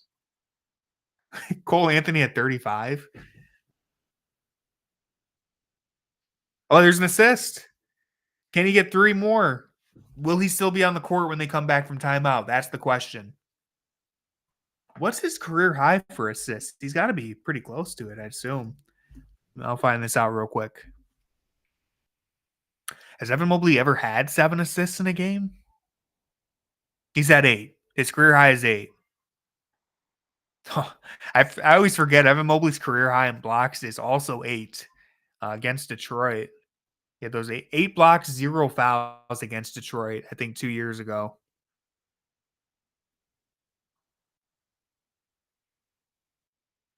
He's got some pretty impressive career highs. Career high in points, 41, rebounds, 19, 8 assists. You could do better than that, but he's got 5 steals in the game before and 8 blocks. Just a freak. No, I don't think it was a cup game. I think it was the first Donovan Mitchell year when he had the 8 blocks, unless he did it twice. Or Dan, are you talking about the blocks?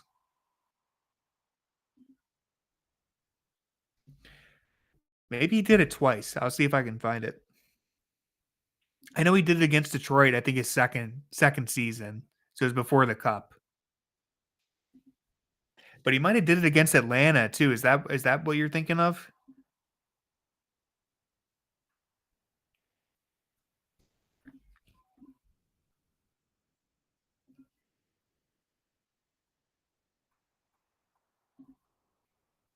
He had 7 blocks against Atlanta, that NBA Cup game.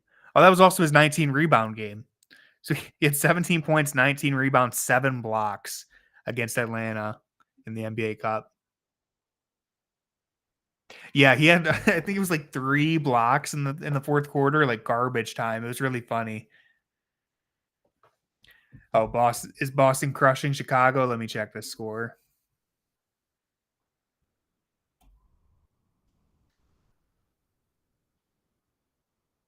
Yeah, 112 to 85.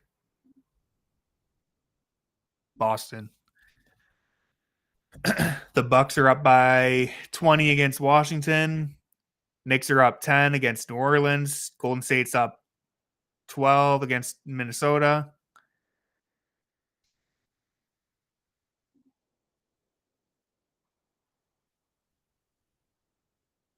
Pistons up 12 on Phoenix.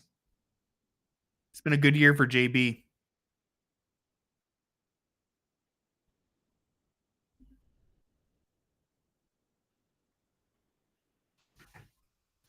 Oh, Donovan Mitchell still only has 19.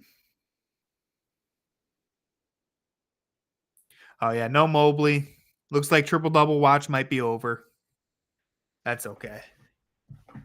Great game from Evan.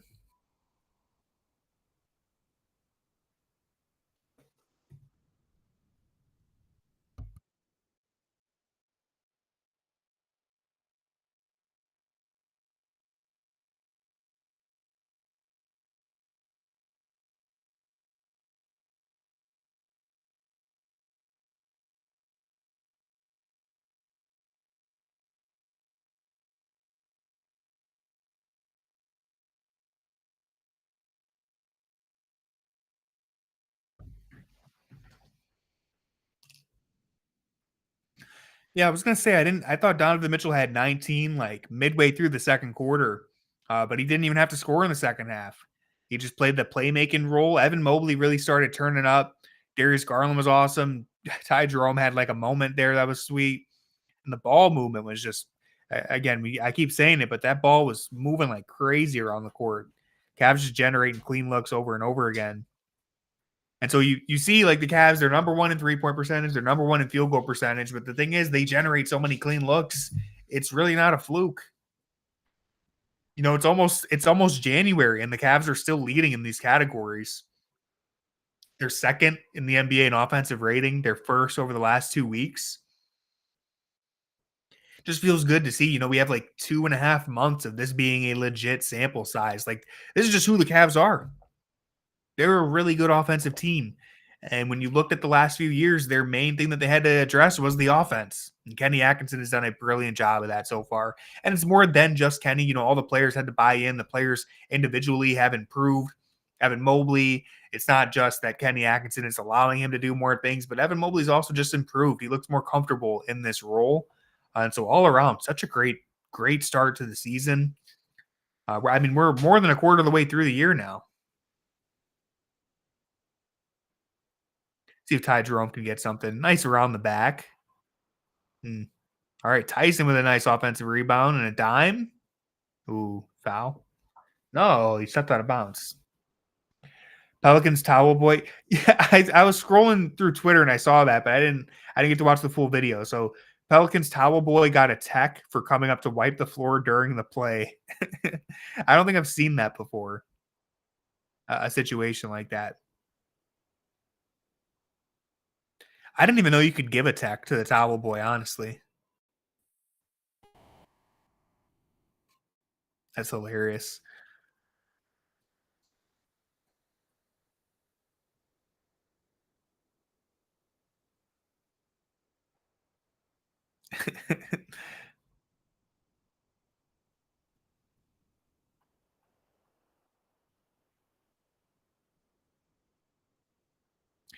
Cavs offense has gotten pretty gunked up right there. Scares the bird, throws it off the shot clock.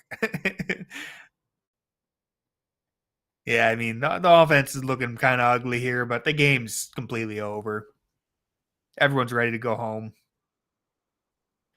Yeah, I was thinking that. I was thinking that exact thing. Karis LeVert was dribbling a lot that possession, and Of course, the ball ended up hitting the shot clock. It was out on Philly, but still. Look at Tyson, man. Look at Jalen Tyson hunting for offensive rebounds.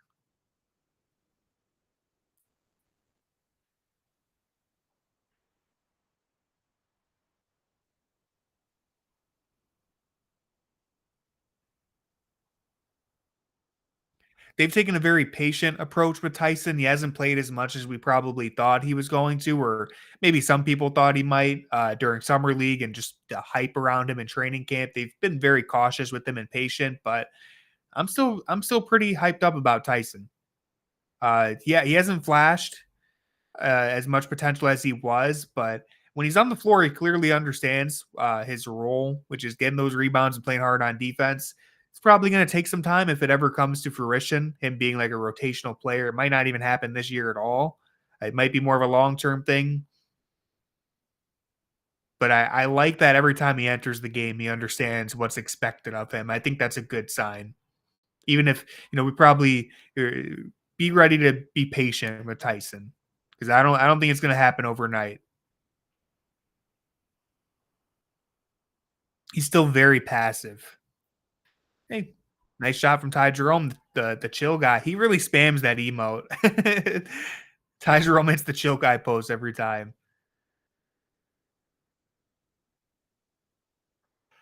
21 threes in this game.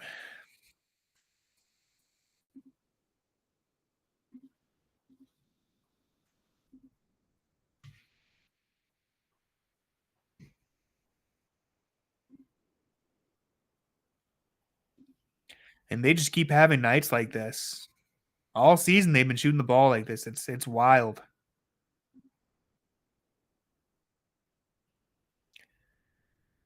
This is going to be the third time this year they've hit 21 or more threes. It's the fifth time they've hit 20 or more threes. Let me see how many times they did that all of last year. Oh, okay. You know what? To be fair, they hit 23s in 9 games last year. So honestly, more than I thought, but they've already done it 5 times this year, and it's not January. So you just see how much this offense has changed. They're on pace to double that. How many 120 plus point games have we had? I'll check that right now.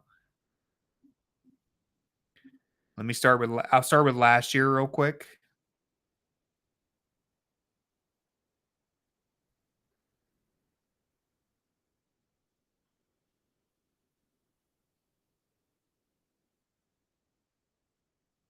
Okay, off my rough count very quickly. Last year they scored 120 points 20 times. Let me count this year.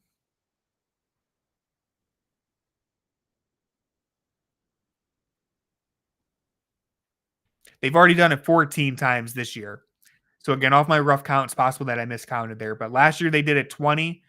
This year they've already done it 14 for 120 points. 130 points, they've done it. Here we go. Let's test my counting again. They've done it 7 times. I'm not counting today's game, by the way. I haven't counted today's game. But so they've scored 137 times already this year. That's like double last year. Yeah, they scored 134 times last year. One was in double overtime though. So yeah, it'll go to 15 today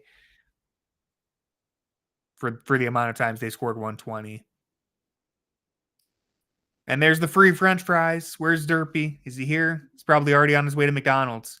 Honestly, Derpy probably left the chat as soon as he saw that we were on our way to 120. He was already driving to McDonald's. I could guarantee it.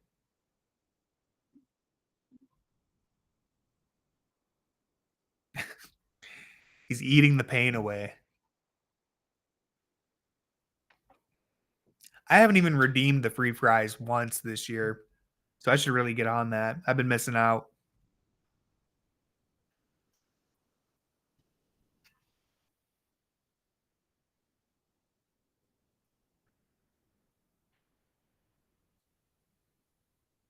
Yeah, Greg Porter out there.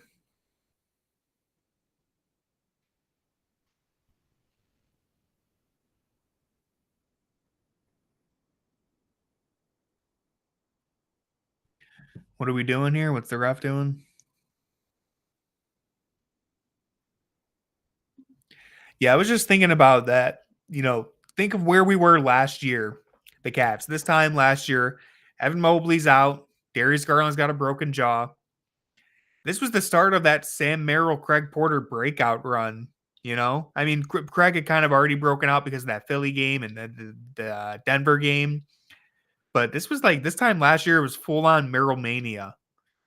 Things looked really dark after both those injuries. The Cavs started off so rough last year compared to how amazing they've been this year. And then, yeah, Sam just came out of nowhere, guns blazing, starting that 18-2 run to the All-Star break. It's a very different looking Cavs team last year. A lot of the same guys, obviously, but just because of the injuries, the way the rotations were, it was such a weird time to look back on. The power of friendship, Cavaliers. Complete 180, right? I mean, we were every game, almost every single game during like the October to December stretch of last year felt like this could be the one that JB gets fired if they lose. I remember, I think Detroit, we played Detroit, and everyone was thinking if we lose this game, JB's gone. Thankfully, I think we won. Was it Portland that we lost? We lost to Portland, and everyone was like, he's got to go after this. Didn't happen. Of course, we get all the reports after the season that he had basically lost the locker room during that time and had never quite regained it. So it's honestly a miracle that he survived that long. But all things considered, you end up getting Kenny Atkinson out of it. So I guess it all works out in a weird way. Yeah, that Portland loss, ooh, that was a really crushing defeat. It's like those games are going to happen throughout an 82 game season. Every team, whether you're a title contender or whoever, you're going to have losses like that. But the Cavs had been racking up losses like that. And the Portland one was like the worst of all.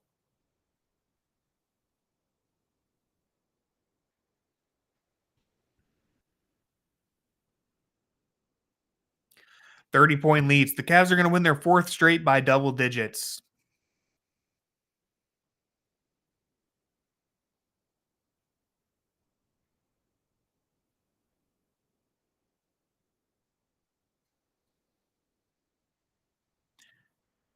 Craig spinning around. Nice floater.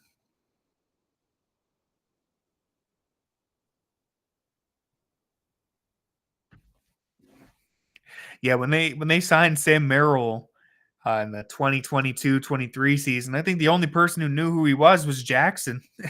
Jackson was like, "I'm telling you guys, he can shoot." If only we knew. He hasn't been that great this year. Again, he's shooting 32% from three, but that Merrill mania from last year was crazy. And you know what? Give him all the credit in the world. We beat Orlando in Game 7, partly because Sam Merrill hit a couple threes when we were down 18 in that second quarter to get the game back under control. So shout out to Sam Merrill, man. I know he hasn't been playing well this year, but he's still a winner in my book. You consider where he came from.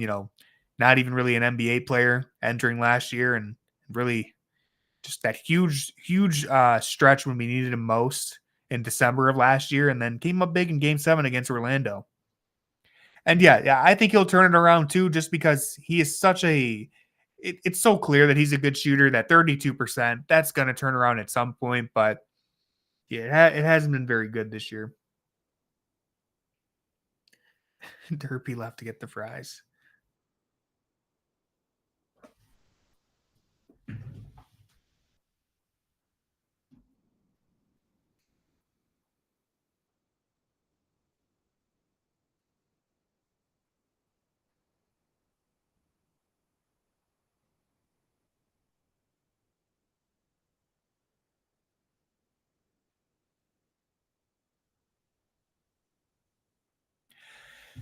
Yeah, the quad issue's unfortunate that he ended up having to get pulled. Again, hopefully he'll have plenty of time to get right here over the holidays. You got one more game on Monday, and then you get a couple days off.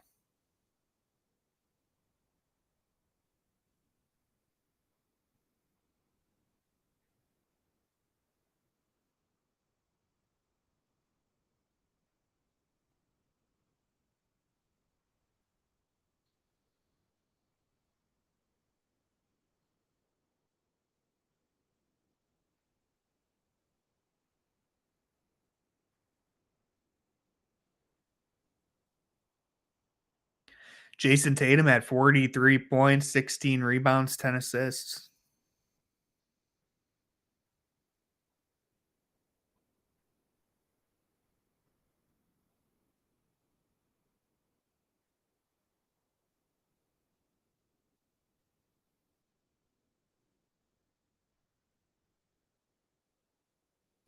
The Evan Mobley dunk set to Christmas music is crazy. That's wild.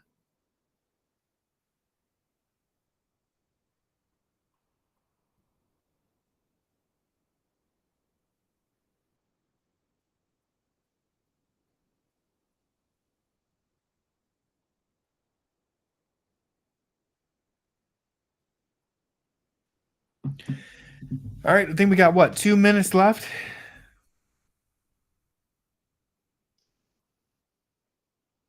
Yep, exactly 2 minutes here.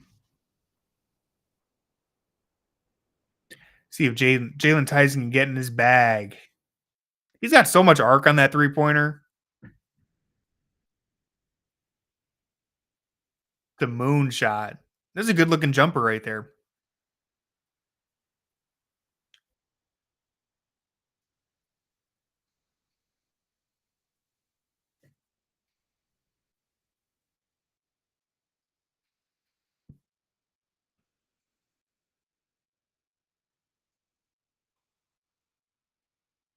Ah,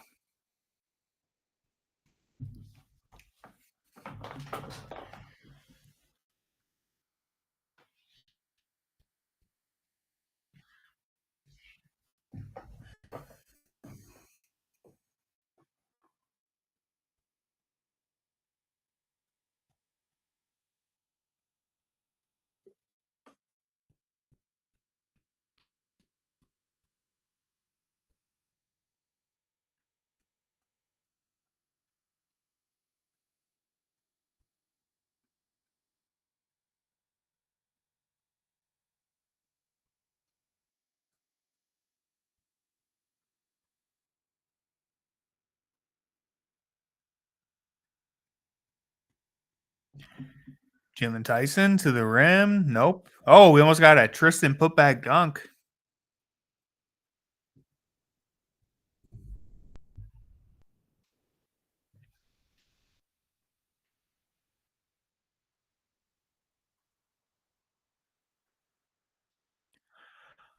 Yeah, love the Tristan Thompson free throws in garbage time.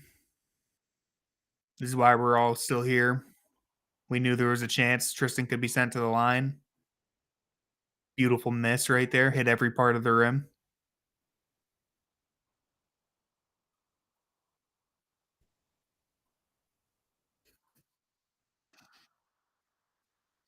For a guy who switched his free throw shooting hand in the middle of his NBA career, it's not too bad.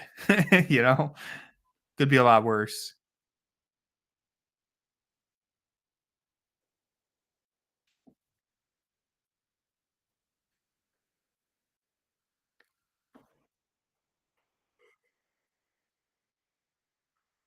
Another big rebound right there from Tristan, turning back the clock.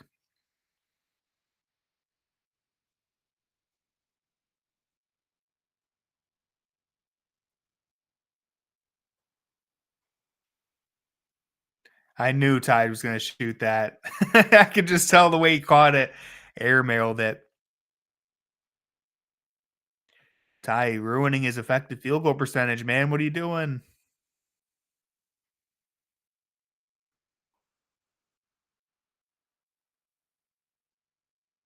Just barely held him under 100. I thought you jinxed it for a second when that 3-pointer went up. But yeah, Cavs winning their 4th straight game. Pretty dominant fashion, man. It's been such a great start to the year. I say it at the end of every game, but at this point, it's already almost January, so it's not even the start of the year anymore. This is just a great season up to this point. I'm hearing Cavs. I'm hearing this as well. Best team in basketball. Keep on gaining ground. Keep on adding wins. 25-4. Unbelievable, man. It's been such a fun year. Let's keep it rolling. I'll be back on Monday against Utah. I think that game's at 7:30, 7:30. I'll check real quick before I leave. Yeah, we get it's at 7 o'clock on Monday. After that, I don't think I'll be on stream until 2025. I might do, some random NBA game somewhere in there, but oh, no. I'm doing the Denver game on Friday. Never mind. Don't listen to me. I always mix up my schedule at the end of these streams. The point is we only have a couple more streams in 2024, but it's been so much fun doing these, and I appreciate everyone who's tuned in. If you aren't already following Fear the Sword on Playback, if you aren't already a member, hit that follow button, please. We really appreciate it. And until next time, everyone have a good night and go Cavs.